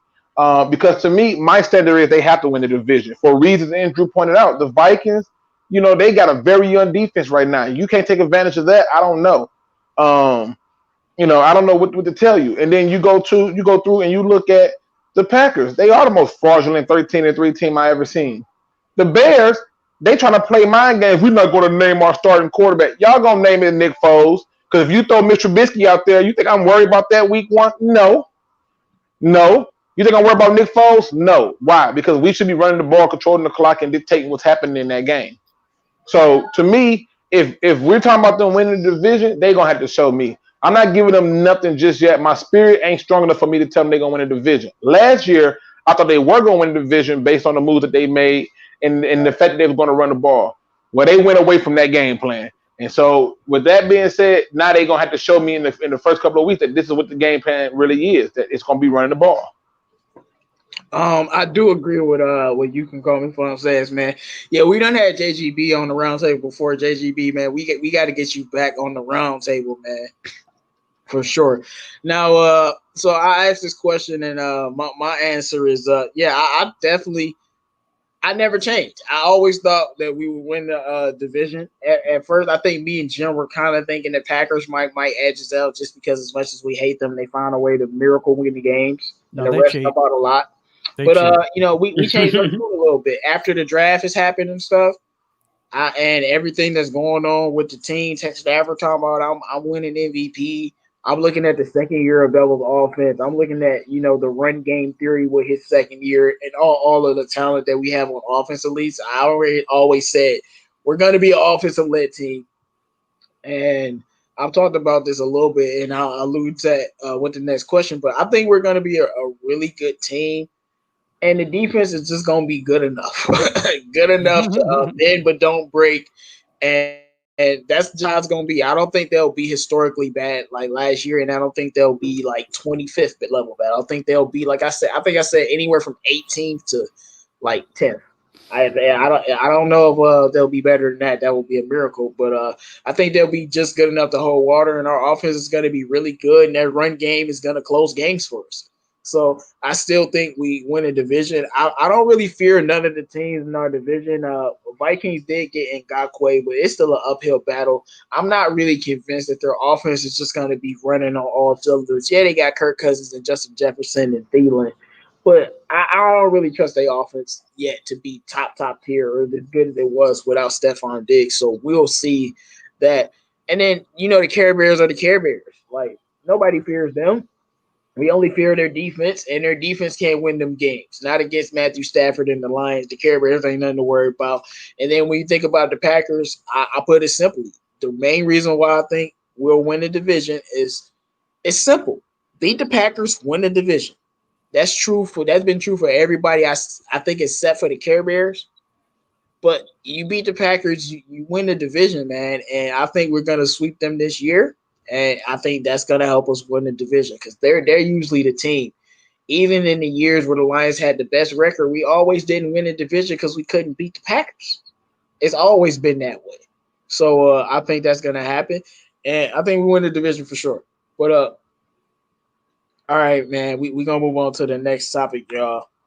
And this is something that I definitely wanted to talk about because I've been alluding to it. Maybe I've been drinking a little bit too much Kool-Aid, but man, I am on the bandwagon. I'm going to believe in the philosophy, and I'm going to believe in what Lions fans have been saying. Lions fans have been saying for years, get Matthew Stafford a running game and some tight ends that can catch the ball, and maybe we could do something. Not just a bunch of pretty receivers that are just going to do nothing but score touchdowns while the defense gives up 35 points a game.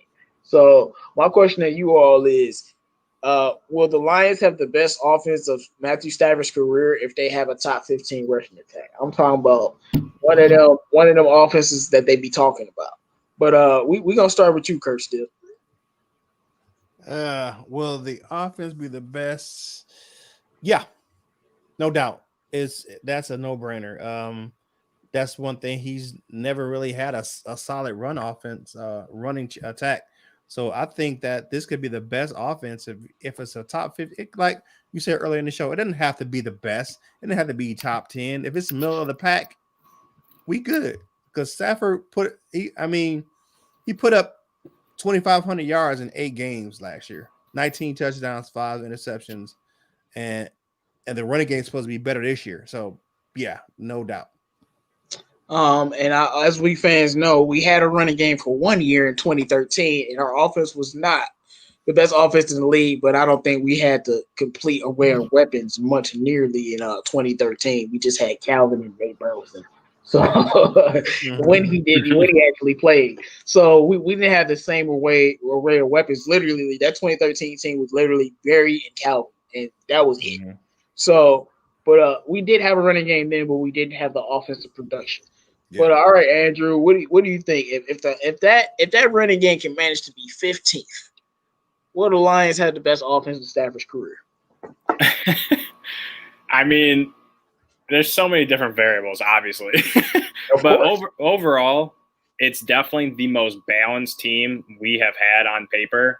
And if that O-line can protect Stafford and he can do his thing along with a average run game, I definitely think we can be the most effective that Stafford's been in his career. And I see upper 20s in terms of points per game.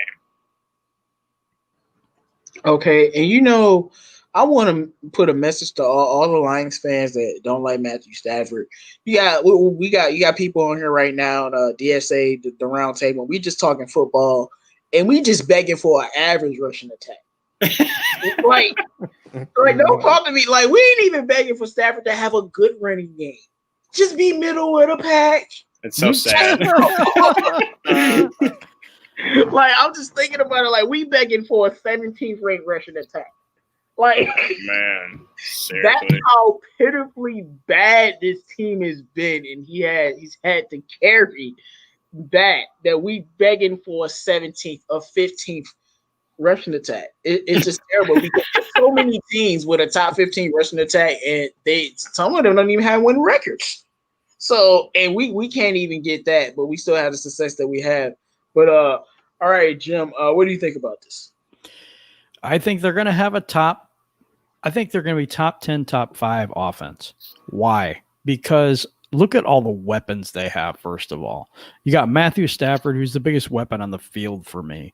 You have Hawkinson over the middle. Hawkinson with linebackers on him and stuff. It's crazy. Then, of course, you have Kenny Golladay, who I do believe will be signed before the season. You also have Marvin Jones. Don't sleep on Danny Amendola either. Quentin Cephas is going to get some looks. Jason Huntley. You look at DeAndre Swift. You look at Kerryon Johnson. You look at the running back stable, and then the offensive line. That seems like if the offensive line holds up, it could be top 5. Look, man. Everybody has their own opinion. You can believe that the team is going to do a certain thing, or you cannot believe it. But when I look at this, I'm just looking at the facts. I mean, they basically gave Stafford the Golden State Warriors on offense. Yeah, I said it. Mm-hmm. If our running backs live up to their hype, yeah, we got the Warriors on. Oh, and I'm about to just go. Like, I've never seen a Lions team with this many weapons, and these other teams that are successful offenses, they have this many weapons. I want to go to one comment. It said, I want y'all to always know, if we don't have Stafford, 3 wins every year. Facts. 0-8 without Stafford. Don't ever forget. And don't forget the quarterbacks before Stafford. I'm never gonna let y'all lay that down, because we always say I literally tell y'all without Stafford we're 4-12 every season, and people laugh at that. But we're not that competitive anyway. Oh, would you rather be 4-12 and go 1-16? All right, but when I'm looking at this, man, let's see. So we got Marvin Jones, Kenny Golladay, T.J. Hockenson, Jesse James, Danny Amendola, Marvin Hall, Jamal Agnew, Jason Huntley, DeAndre Swift, Kerryon Johnson, Isaac Nada, and maybe Hunter Bryant and Quintez Cephas. Are you freaking kidding me, bro? Like, I know. Crazy, isn't it? We have so many weapons that half the weapons could get hurt and we'll be good. That's how many weapons. And I didn't even mention the other running backs.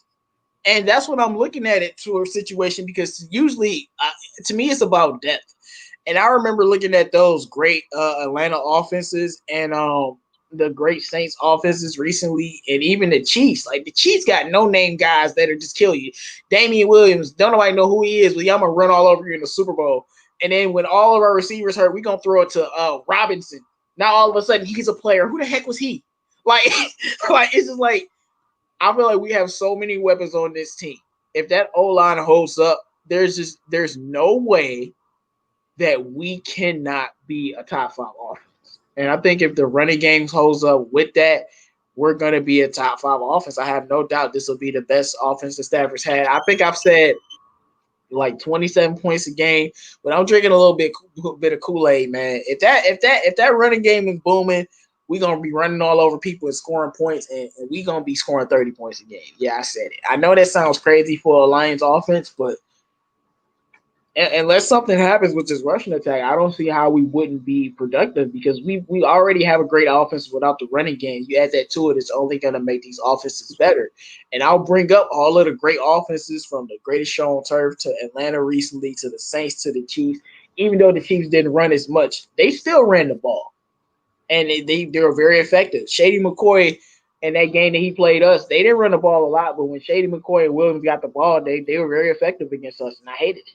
So when I'm looking at that, I think we can develop the same type of things. I think we can be top 5 best offense in the league. The sky's the limit with this offense. If these running backs live up to half of the hype, not even all of the hype, folks, just half the hype.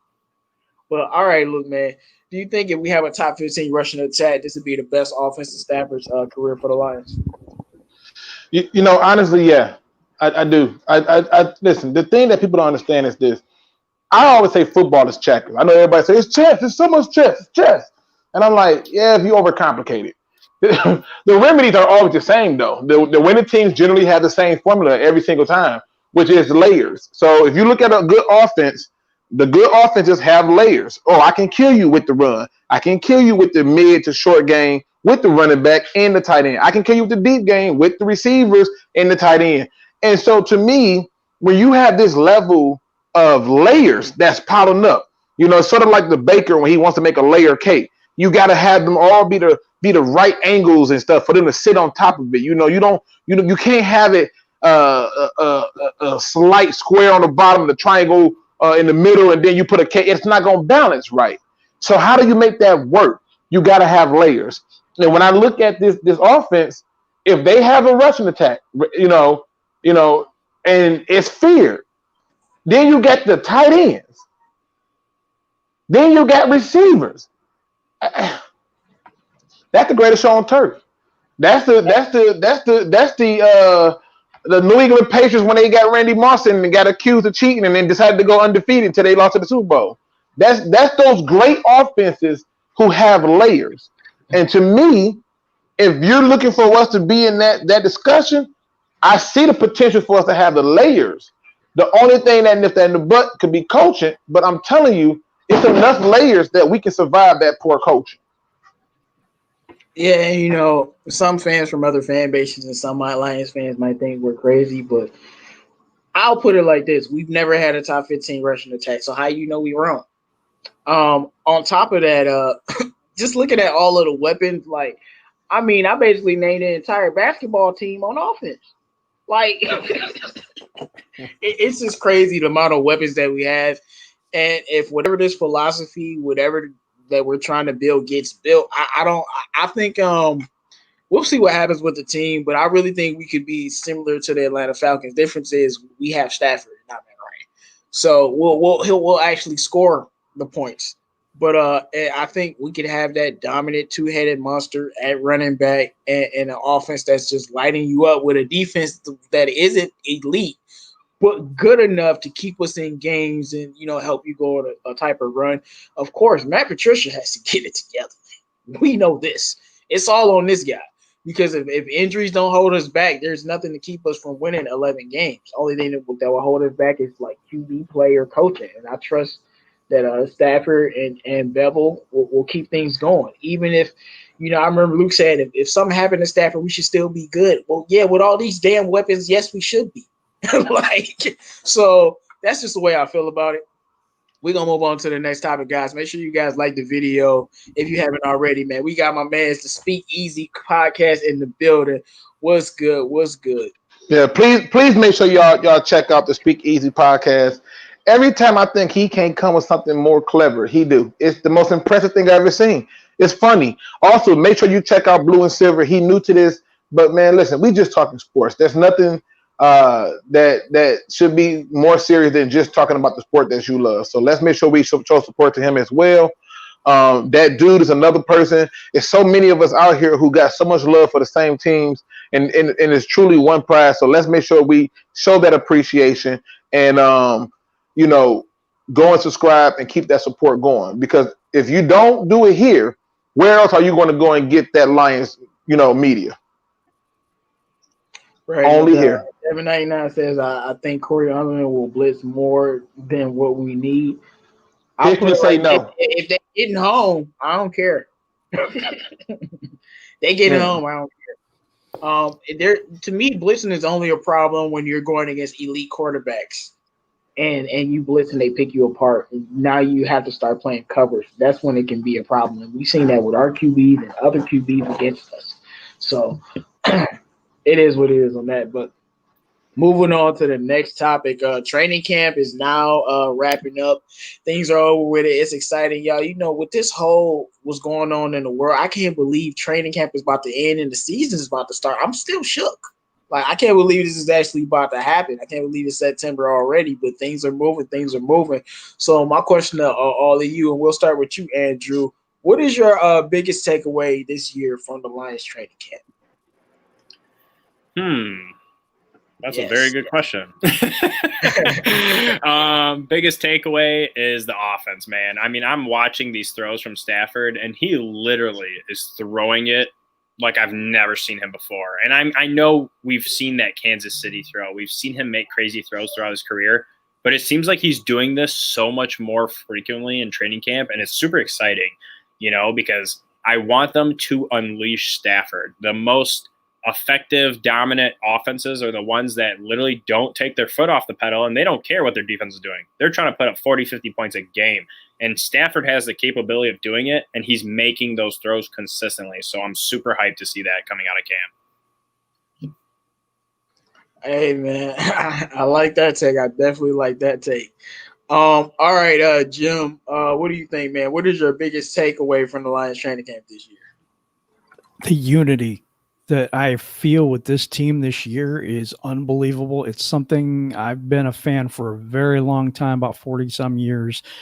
I don't remember him being this close, except for that one time when Mike Cutley got paralyzed, and he gave the thumbs up, and it kind of put them all together. But there is so much unity on this team. We had all this locker room stuff from last year, and the biggest thing for me coming out of training camp is the togetherness of the team, the one direction they all seem to be pulling in. And I know when teams do that, big things happen. Say it for the people in the back, Jim. Jim, man, I've been agreeing with you a lot today. You keep taking on my responses, man. Now I gotta go because you just took everything. Look, you need to go first, then, Jim. Because I'll put it like this: the Lions teams that all made the playoffs. You know what I thought about all those teams in the recent years. All of those teams, and I know this is gonna sound kind of funny, but I mean it when I say it. They were teams.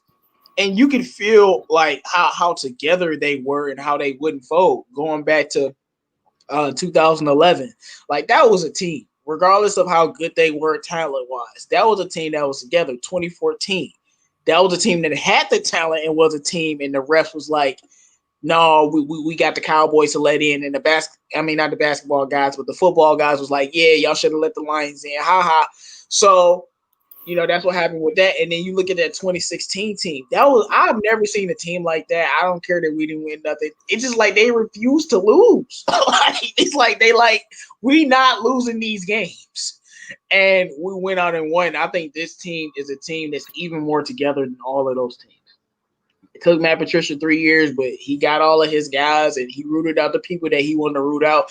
And it looks like he's taking more of a charge. It looks like Stafford is taking more of a charge. And the main reason why I think our team is a team and the atmosphere is different and everything is just changing, rainbows and daisies. That girl, Sheila. I'm telling y'all, man. I'm telling y'all, that girl Sheila stepped in and she changed the game, bro. I think she put a lot of pressure on everybody, including Stafford, without even saying nothing, just being there. And everybody is like, in the background. Of course, we're always determined to win and we're together. But I feel like there's a friendly and great sense of urgency. It's like they're ready and they know what they got to do and they look ready to do it. And like what Andrew said, looking at what the offense is doing, it's like I can't even judge the defense until I see them on the field because the offense is just ripping them apart. And then people will be like, well, that's not good. Hey, back in 2014 when we had the number 2 defense, offense is ripping stuff apart.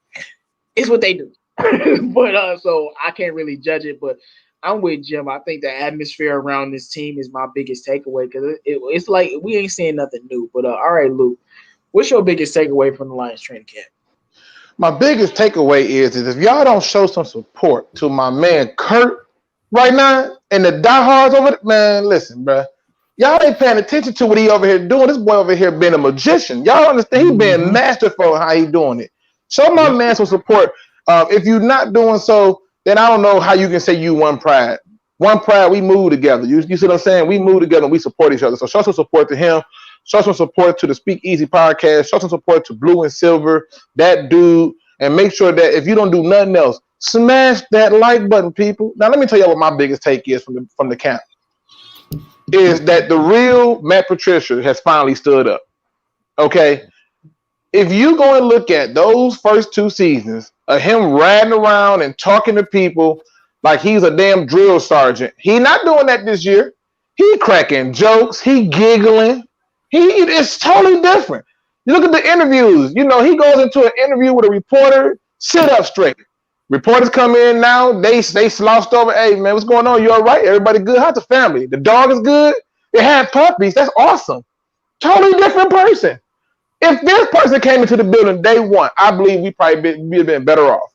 The biggest take is seeing how much of a difference Matt Patricia is now versus when he first got here. When he first got here, even I wanted to throw up on him just to see if he was going to just eat it or pass out, whatever come first. Because he was doing stuff, and I'm like, bro, you just don't even seem approachable. You know, but this year, he having fun. They cracking jokes. They doing fun group stuff together. There was even one camp where I heard that he ran the hill with the players. Let's go back to that. He ran the hill with the players. You wasn't getting that year 1 and 2. So to me, to see that, man, that was huge. I believe that. Why do you think that? Listen, I think the difference is this. I think what happened was he realized that all the bad press, all the things that were said about him, all the things that was getting spreaded, he had to change some things. And I think when he first came in, he felt that I got to do this the way Bill Belichick did it. But he don't realize that Bill Belichick didn't do it that way. Bill Belichick has garnered a certain standard that you can't argue with him. Like Urban Meyer garnered a certain standard that you can't argue with him. Certain coaches earn that standard. Ozzie Newsome, as a GM, earned that standard. So when he say, look, I want to take this player, who questions him? Nobody.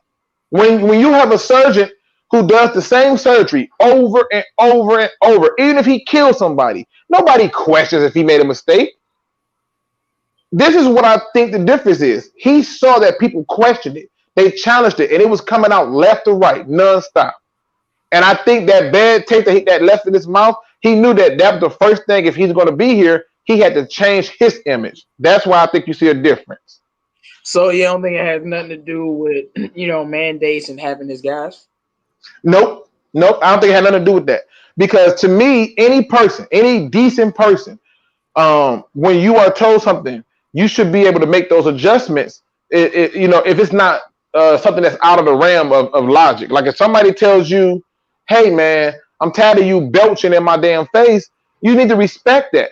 I think people was telling him what their perception of him was, and I think that the Lions brass, especially Sheila, it's like, hey, I don't really like the players saying these things about you, but there's a lot of people saying this about you, and Sheila could have blew it off, but I bet you they looked back at what he did in that interview and was like, what was that about?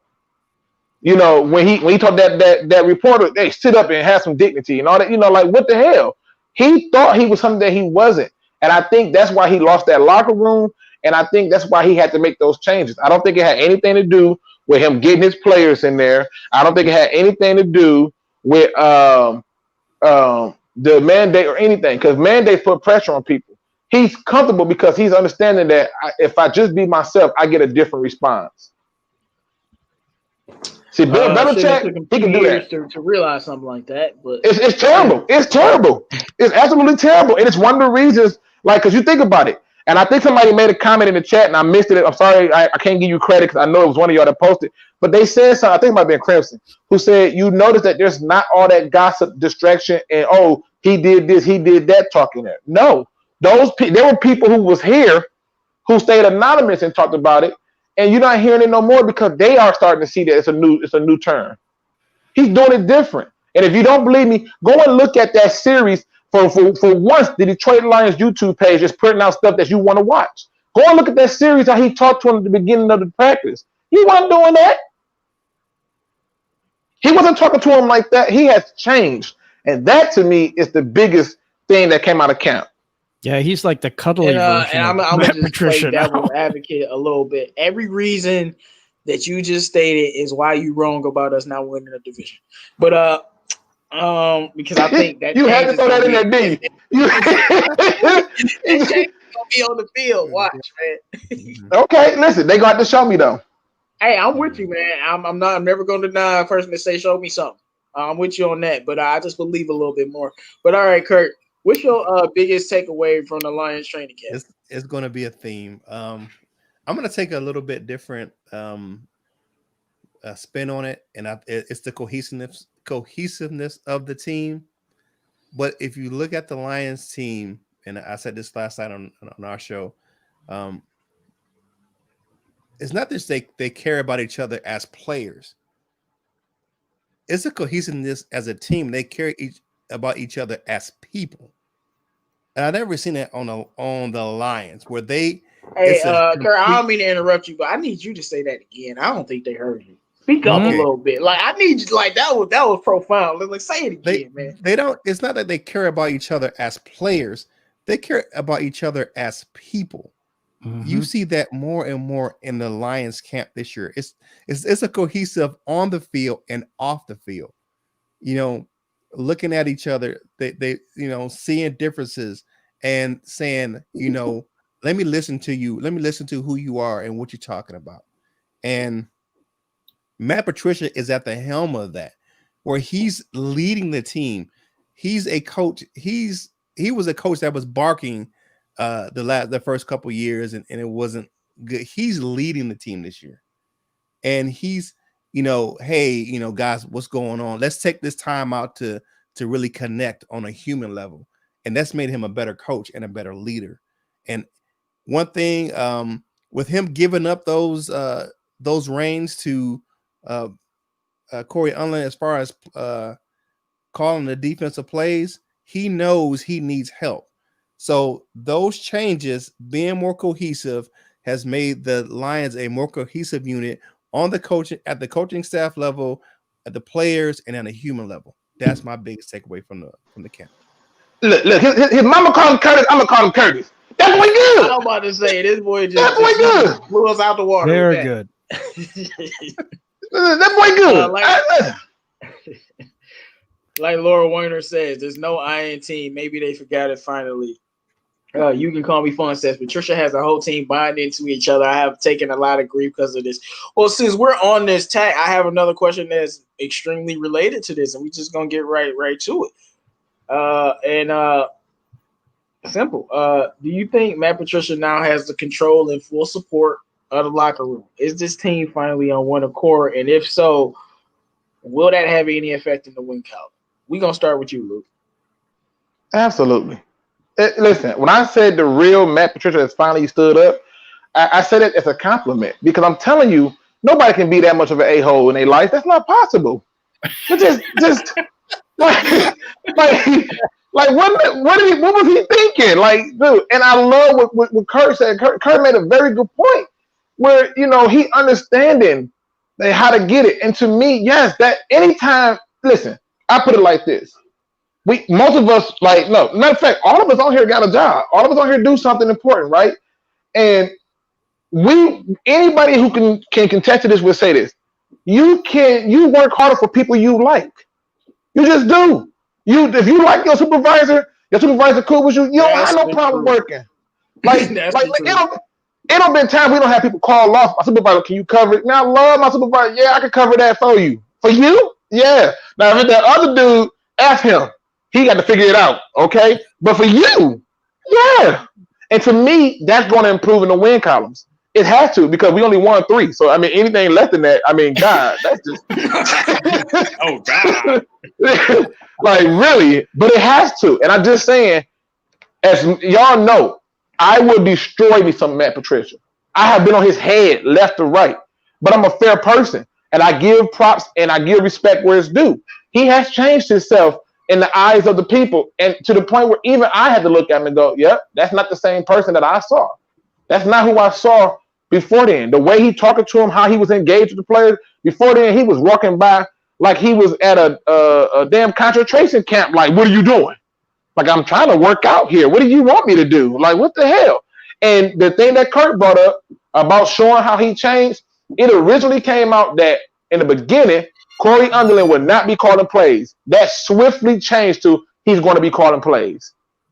That he listened and he changed it, and I give props to him for that.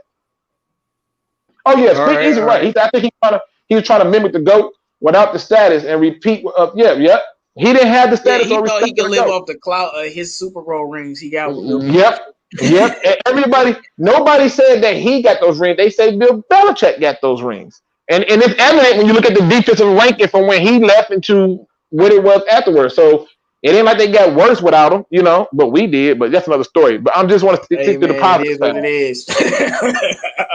All right, Jim. Do you think now that Patricia has the full control and support of the locker room, and if so, will that affect the win column at all?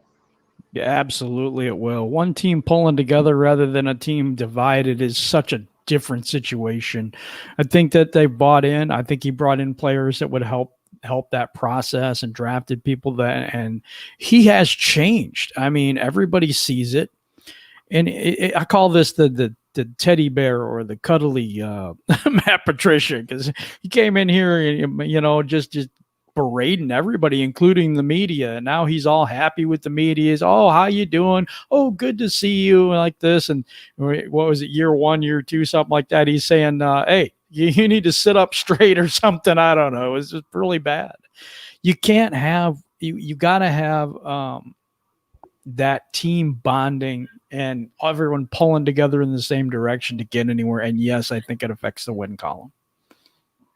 All right, I'm going to ask this so we can just move on to the next question before we do questions. Does anybody not think that he has the full control of the locker room and it'll help in the win column? I mean, I totally agree, man. But that day that we took the practice off and they just allowed the players to speak and just kind of talk about their experience and stuff, that was just. I mean, we were literally the first sports team to do something like that, and they literally started a freaking movement. Let alone man, it brought the team together. You could just see it. You could hear it in their voices. Every single thing coming out of Detroit Lions news, media, whatever. Like everyone was just on the same page. Everyone felt better. It's just more personable, and it was the exact example of it's more than football, and it was great to see. Yeah, I have to agree with you, Andrew.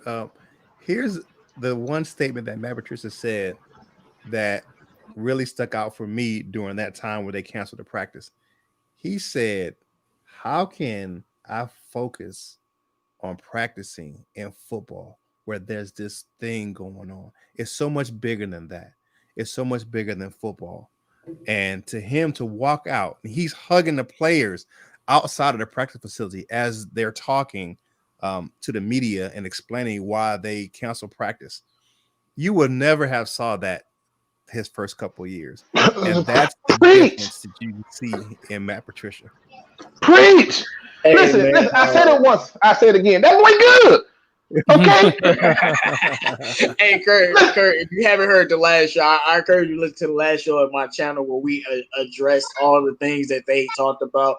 Like I told you, man, I got real emotional a bit because I had never seen any of my sports teams.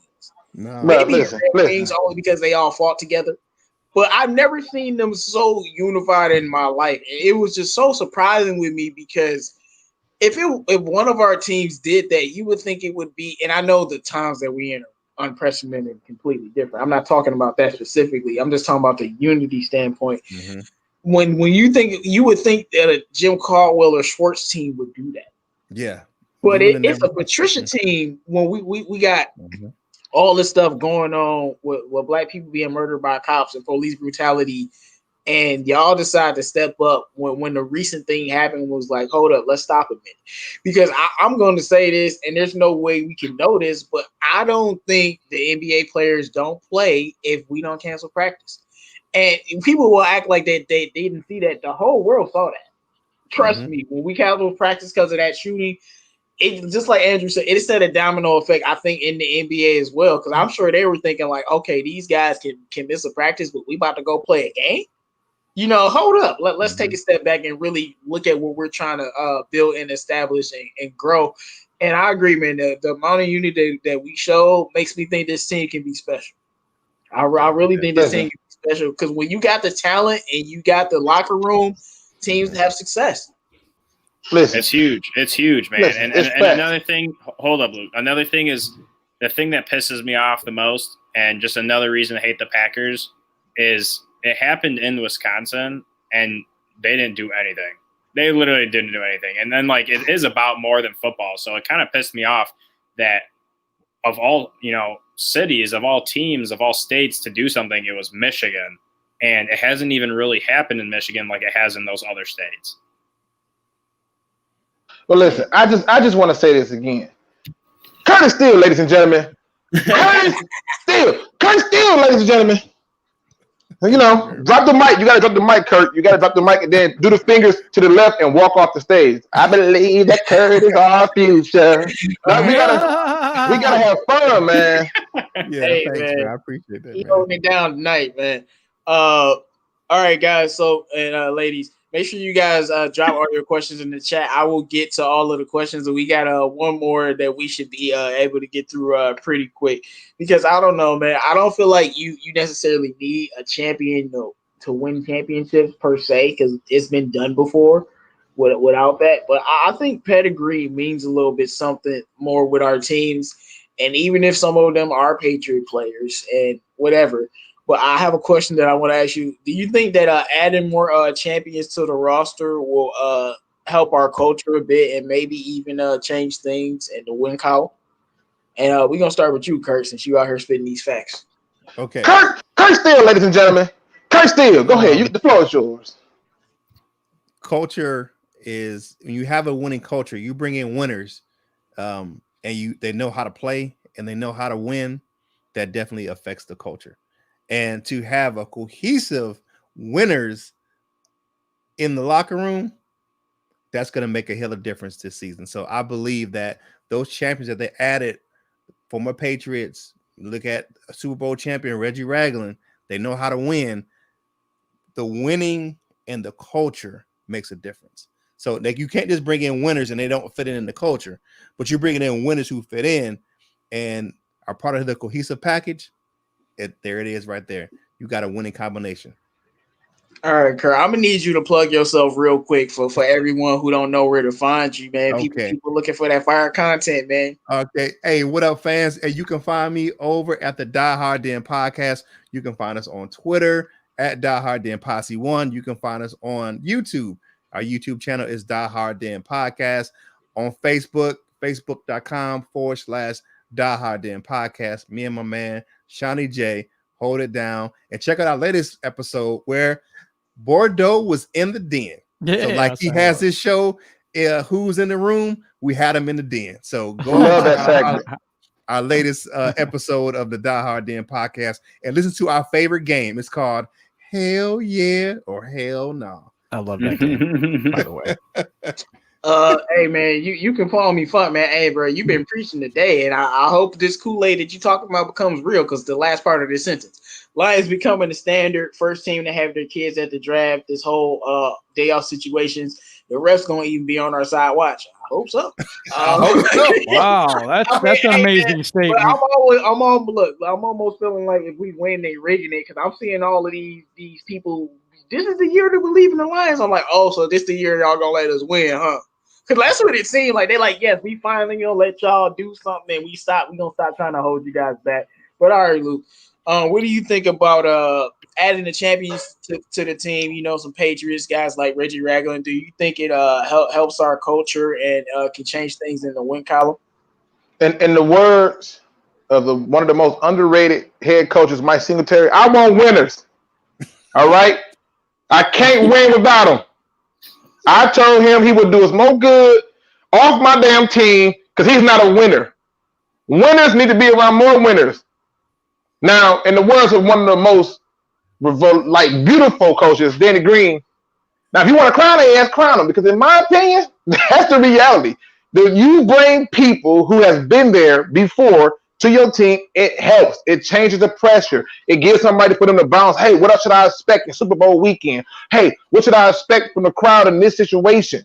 These are all young people who don't know anything about these type of situations.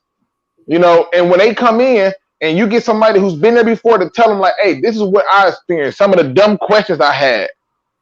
This is what you can see. So I can understand doing that. You want to bring people who have a winning attitude because guess what that do? It makes losing unacceptable. And Benny Blake said culture is built through the players. And if the players find it unacceptable for losing, I don't care what the other person is feeling. He'll tell them, give me your game chat because you didn't play well today. I'm surprised you guys are having this response. I like it because I wanted to bring this up because I've always felt that 3-12 team, yeah, we'll blame Patricia. Yeah, we'll blame Pascaloni. Yeah, we'll say Stafford wasn't there. But the way that they just gave up in these games is just something that I hadn't seen from the Lions, and it just made me so upset because I didn't see Caldwell or Schwartz team give up. I could see them, just lose, get beat, even when in their bad. But I feel like the team just some days they just packed it in, and I just felt like I thought Ashawn Robinson was good here. And he came from a winning organization. And you seen in a lot of the big games and a lot of these games where when we were losing, Ashawn was not happy. We lost to the Steelers. He was pissed.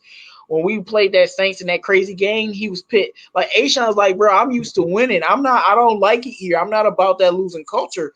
And so you go out and you bring in guys like Jeff Okuda and who's been, Ohio State has been a very good franchise since he's been there.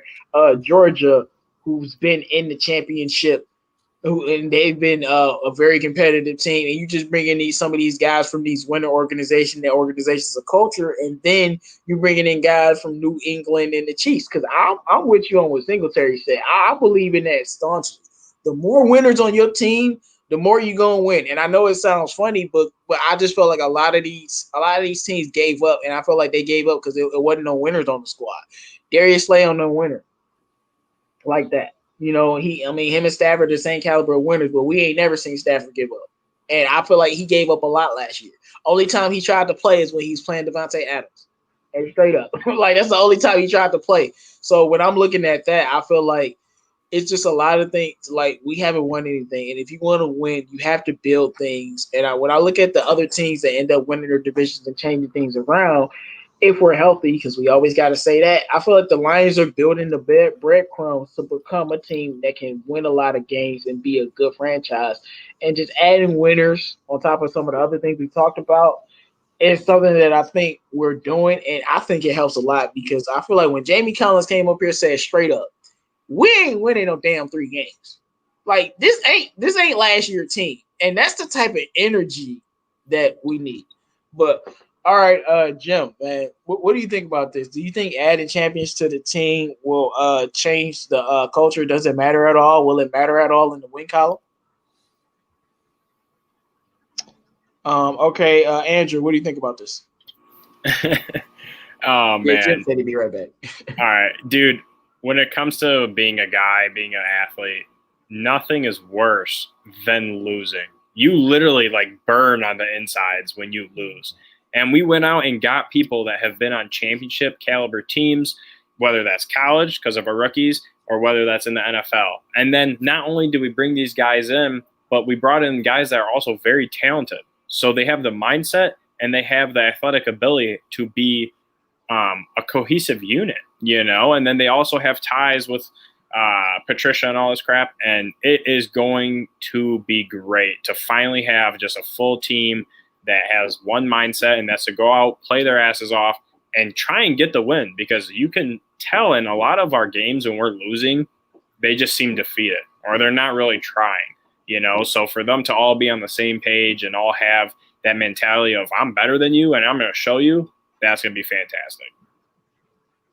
Yeah, because I felt like against the Packers and the Chiefs, the Lions came to play. And in one of those games, the refs was like, "We don't care."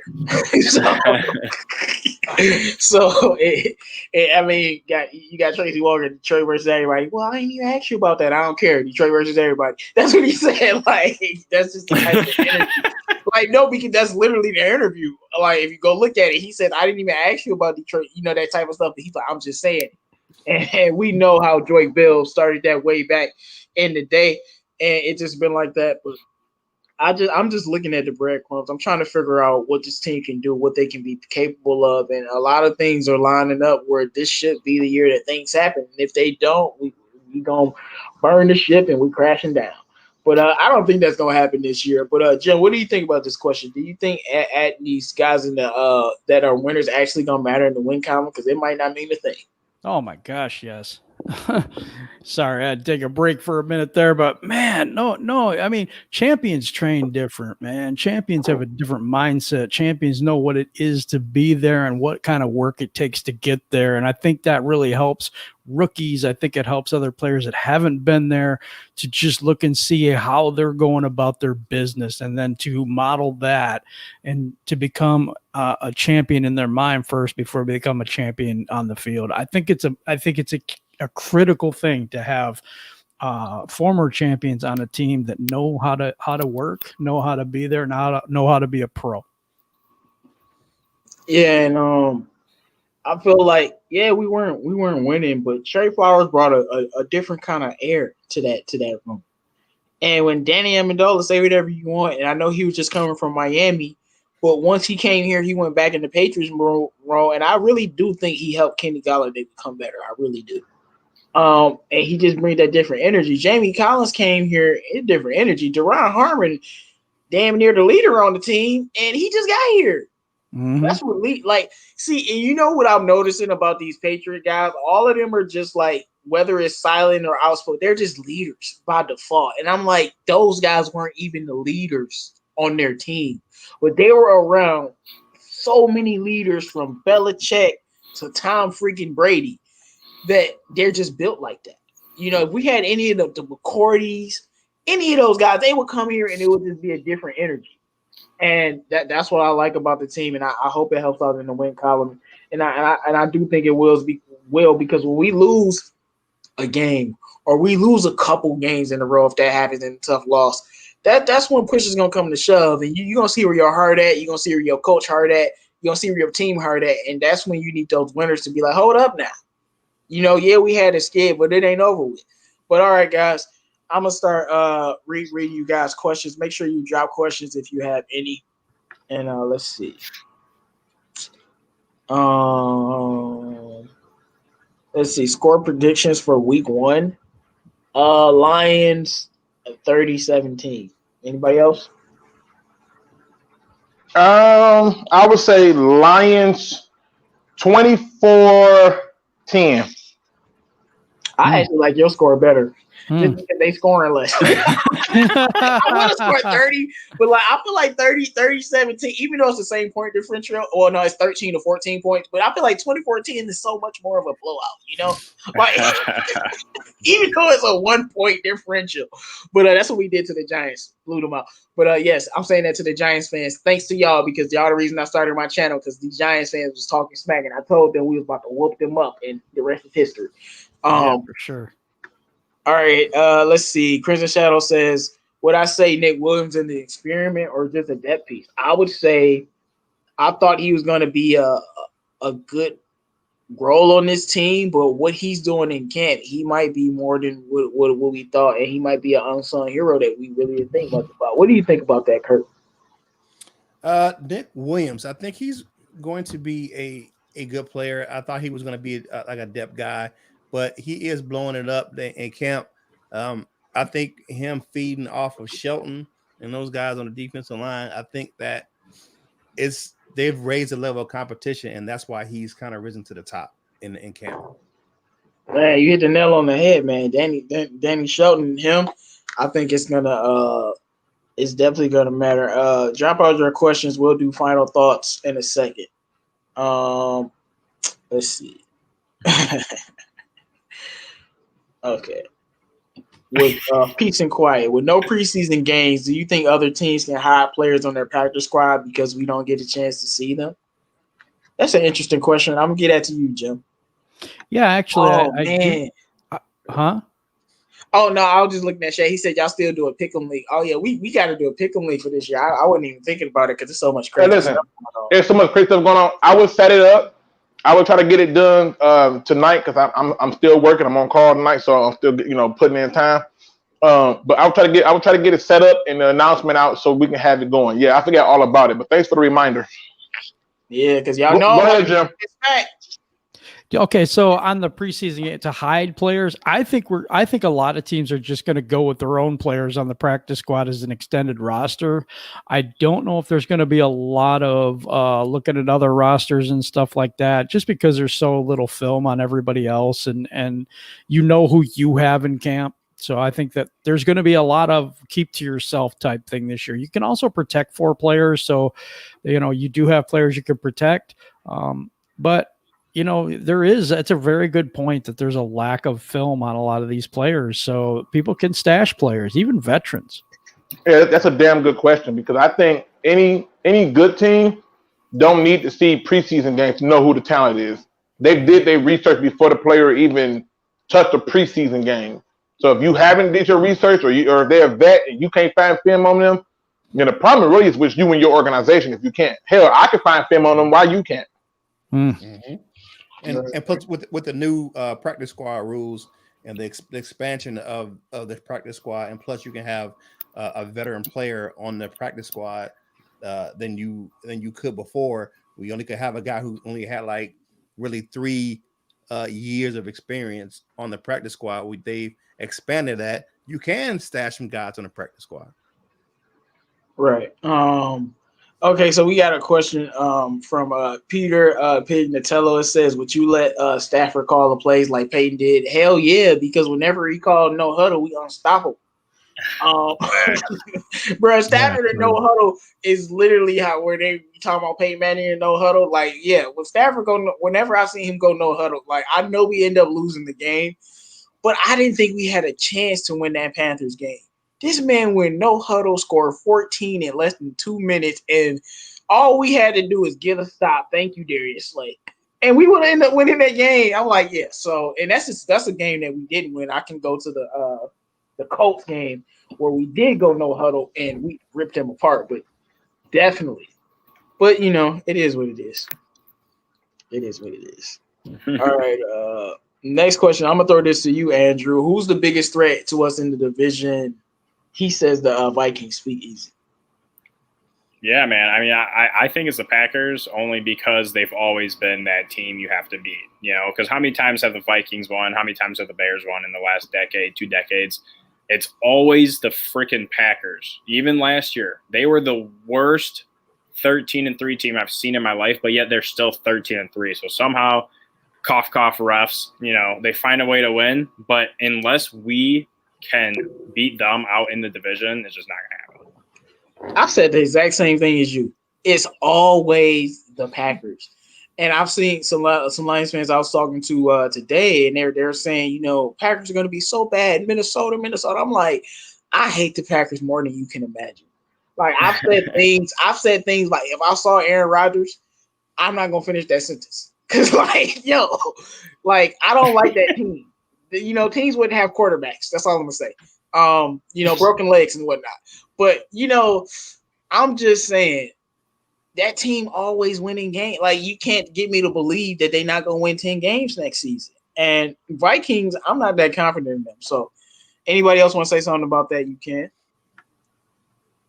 All right. So good. Let's see. Let's see. I think that's all of the questions. Though we got one more question. Stafford said he's going for MVP. How many touchdowns will he have? We talked about this, and the number changes for me all the time. So this time I'm gonna say 37. Jim, how many touchdowns? 35. Andrew. Yo, I'm highballing it. I'm going 38, man. We're about to ball out this year. Luke. I'm gonna pray to God that it's like 28 because that means we running the damn ball and scoring touchdowns on the ground. I don't want him to have the pressure no more. What is it? No, Matt Ryan had 30 touchdowns and they had a top 5 rushing attack. I feel you, but I feel like we fall in love with that big arm. And once he throw a deep pass, you see what they keep doing. They make him throw another 45 of them. I just don't. I want to try to reduce that number significantly. That's all I'm saying. I'm not saying he's gonna really throw 28, but I'm just saying. All right. So I want to see more balance. Last question I'm gonna do, and we're gonna wrap it up because we have been going long. Peter Natello. I don't know if our line is real yet, and why it takes the Lions so long to get it together is because we have Martha Ford as the owner. That's my excuse. And would I fire Patricia if he loses week 1? No. I'll be pissed. 1 week? Yes. Seriously? Yes. Hell yes. Yes. No way. Luke, you better stop with that nonsense, boy. No. I Yes. can't fire No. him as much as I would want to. Man, hold on. Wait. Hold on. Wait. Stay with me for a minute and indulge me a little bit. When has he won an opening goddamn week? Exactly. That's why you shouldn't give up after week 1. No, that's Okay, hold on. Wait. Question number two. What has the record been for him at the losing opening week? Hey, I don't think that's cause and effect, Luke, so I can't really. Okay. Listen, all I know is this. He lost opening week against rookie head coaches and rookie quarterbacks. Twice. 2 times he did that. After 1 game. Bruh. No. Who? Okay, watch this. Anybody. Who's the Bears tight end? Starting tight end. I'll wait. Adam Shaheen. He ain't even on the team no more. He got traded. They had 10 of them. I don't Cole know. Kmet. He got traded to the Dolphins. Okay, let's go to the next one. Hold on. Let's go to the next question. Watch this. I'm going to show you something on why we should not be losing. Right? Who's the best offensive lineman on the Bears? Is Kyle Long still there? No, he's not. Listen, Like, that's all like, damn, I don't know. Like, he retired. we can't lose week 1. We can't lose week 1. I'm on a short fuse. If he loses week 1, that means his overall record go from 9-21-1 to 9-22-1. That's too much for my spirit. No, you gotta win week 1. I'm sorry. Listen. For week 1, you just can't do that. I feel you, but if I'm gonna start over, I might as well do it now. That's all I'm saying. I'm just gonna be honest. We ain't want to open the week yet. I'm scared to take my son to the game via TV because I'm afraid I don't want him to see losing like that. So no, no. Opening week, we need that W. I'm sorry. Just putting it out there. Look, like I said, I'm not firing him after week 1, but if we lose the first week, what y'all think gonna happen the second week? And yeah, Stafford might save us, but for real. And what's gonna happen the third week? Like, it don't get this is the easiest game. Like, what you mean? It goes from Green Bay to Arizona to New Orleans. So, like, although I disagree, it ain't gonna get no easier. So I feel like we lose the first game, we starting 0-4. Like, we starting 0-4, just trade Stafford to the Patriots. We'll take Cam, and then it is what it is. Because I don't want to watch another bad team like that. But all right, we doing final thoughts now. All right, we're gonna start with you, Andrew. Your final thoughts. Look, all I have to say, man, is y'all better be ready because week 1, we're about to show everyone what's up, okay? I expect the Lions to just put an ass whipping on the Bears, okay? And I'm not just saying that because I'm a Lions fan, but all signs are pointing that way. The Bears have no freaking identity right now. They have a couple injuries. The Lions are fired up. Our offense is clicking. A lot of players on the defense are making plays. There's a lot of good things happening, and it's a home game, okay? We're going to ball out week 1. We're going to get that first divisional win. All right, I like it. All right, Mr. Jim Bordeaux, the Detroit Sports Room. Final thoughts, man. Oh, I just love tonight. Yeah, the chat was exploding. We had a very special guest, Curtis Steele, showing off from the Die Hard Den podcast. Shout out to you, my man. Appreciate everybody in the chat. Appreciate everybody on the panel. Big things going to be happening soon. just to let you know. But yeah, I really appreciate being on and had a great time tonight. All right, thanks, man. All right, man. Mr. Kurt from the Die Hard Den podcast. You That was plug good. yourself again. Make sure you do it, man. Thank you very much. Final thoughts for the day, bro. First of all, I thank you guys for having me on the show. I've been wanting to be on this platform with you guys for a long time. Thank you for Jim for inviting me tonight, and for Jim for inviting me before. I know we had some schematics where I couldn't make it. One thing I would tell you is that I'm excited about the season. Football is around the corner. Always love my Lions with the and a one pride. Shout out to my man Shawnee J, my co-host over at the Die Hard Den podcast. And one thing I want everyone to know is that whatever you do in life, you got to boss up, ball out, and be the best version of you that you can be. And in a different type of in the different words of what he said, as I always say, approach your life the way that Russell Westbrook plays basketball. Simple as that. All right. I just gotta say, if we don't pay Kenny Galladay and the season start, like just ease my mind. Just ease my mind, Lions. I did say that last night on my podcast, J-Mo. I said in the words of J-Mo, you got to pay Kenny Galladay. Yep. He shouted you out last night. But I do think I'm obviously we're excited for the season. Like it can go great or it can take a downward spiral. But at the end of the day, I'm just looking at the team, what we're building. It seems like the coach has got a right head on the shoulders. Seems like the talent is looking good. Only thing that can stop us is I say it every year, but every year it doesn't change. Injuries. If we can stay healthy, we a problem. But if we get hurt, we 9-7, 8-8 with Stafford carrying us. That's just how it's gonna be. But I do believe that the depth has been built on this team, especially on the offense. We got problems with that D-line depth. I trust Bob Quinn. Hopefully you fix that. But I feel like depth has been built in some areas, and I think on paper and on the field, we're a better team. So I do think this team can be better in the future. But sign my man, Kenny Galladay. Just ease my mind. Do it tomorrow so I can, stop talking about it. But at the end of the day, shout out to everybody that came through. Make sure you guys like the video. Thank you guys for rocking with us. Most definitely thank Kurt Steele of the Die Hard Den podcast rocking with us, man. And shout out to everybody in the chat. Y'all was great today. And Devin89, I just saw it in the comments. Chris Paul not better than Westbrook. Stop it, bro. This is football talk. All right, Luke, take us home, bro. Man, listen. First of all, to everybody on the show tonight, man, awesome job. Kurt, you gonna come back. You ain't got no choice. If I got to come get you, you're coming back, okay? You got to come back, sir. Man. I appreciate you, enjoyed it, and that's how we got to bring your better half, man. So it's one of the things that it was a pleasure to have you on. Anybody in the chat who want to join the show, you can reach out to any member of the DSA via Twitter. I know I'm on Instagram. I have no clue how to really work it, but I'm working up the little schematics. But hit us up and we'll find a way to get you on the show, okay? Today's quote was going to be different. I originally was going to do a quote from the Jungle Book, but after listening to you gentlemen, I swiftly switched up and I went to a different quote. Today's quote comes from somebody that many of you may know and may not know has said something positive, but that quote comes from one Mr. Omar from The Wire.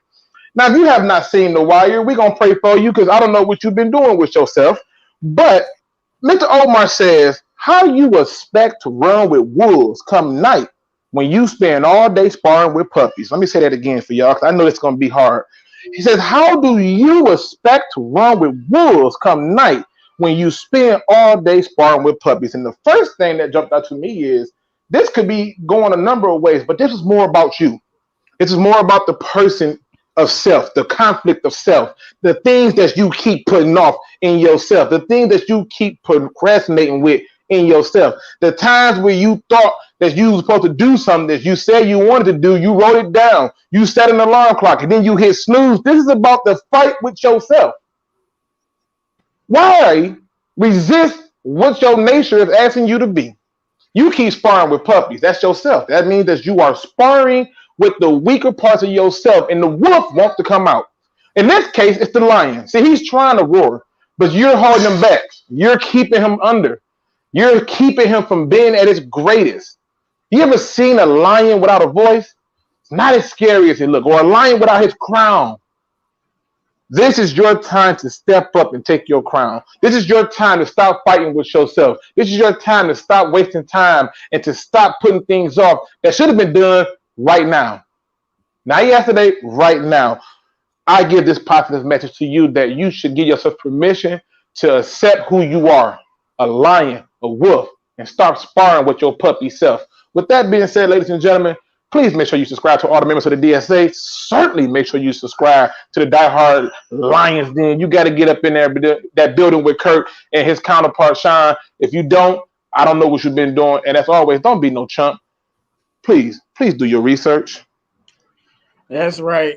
Shout out to everybody that came through today. It's DSA Detroit Lions Roundtable. We out of here, man.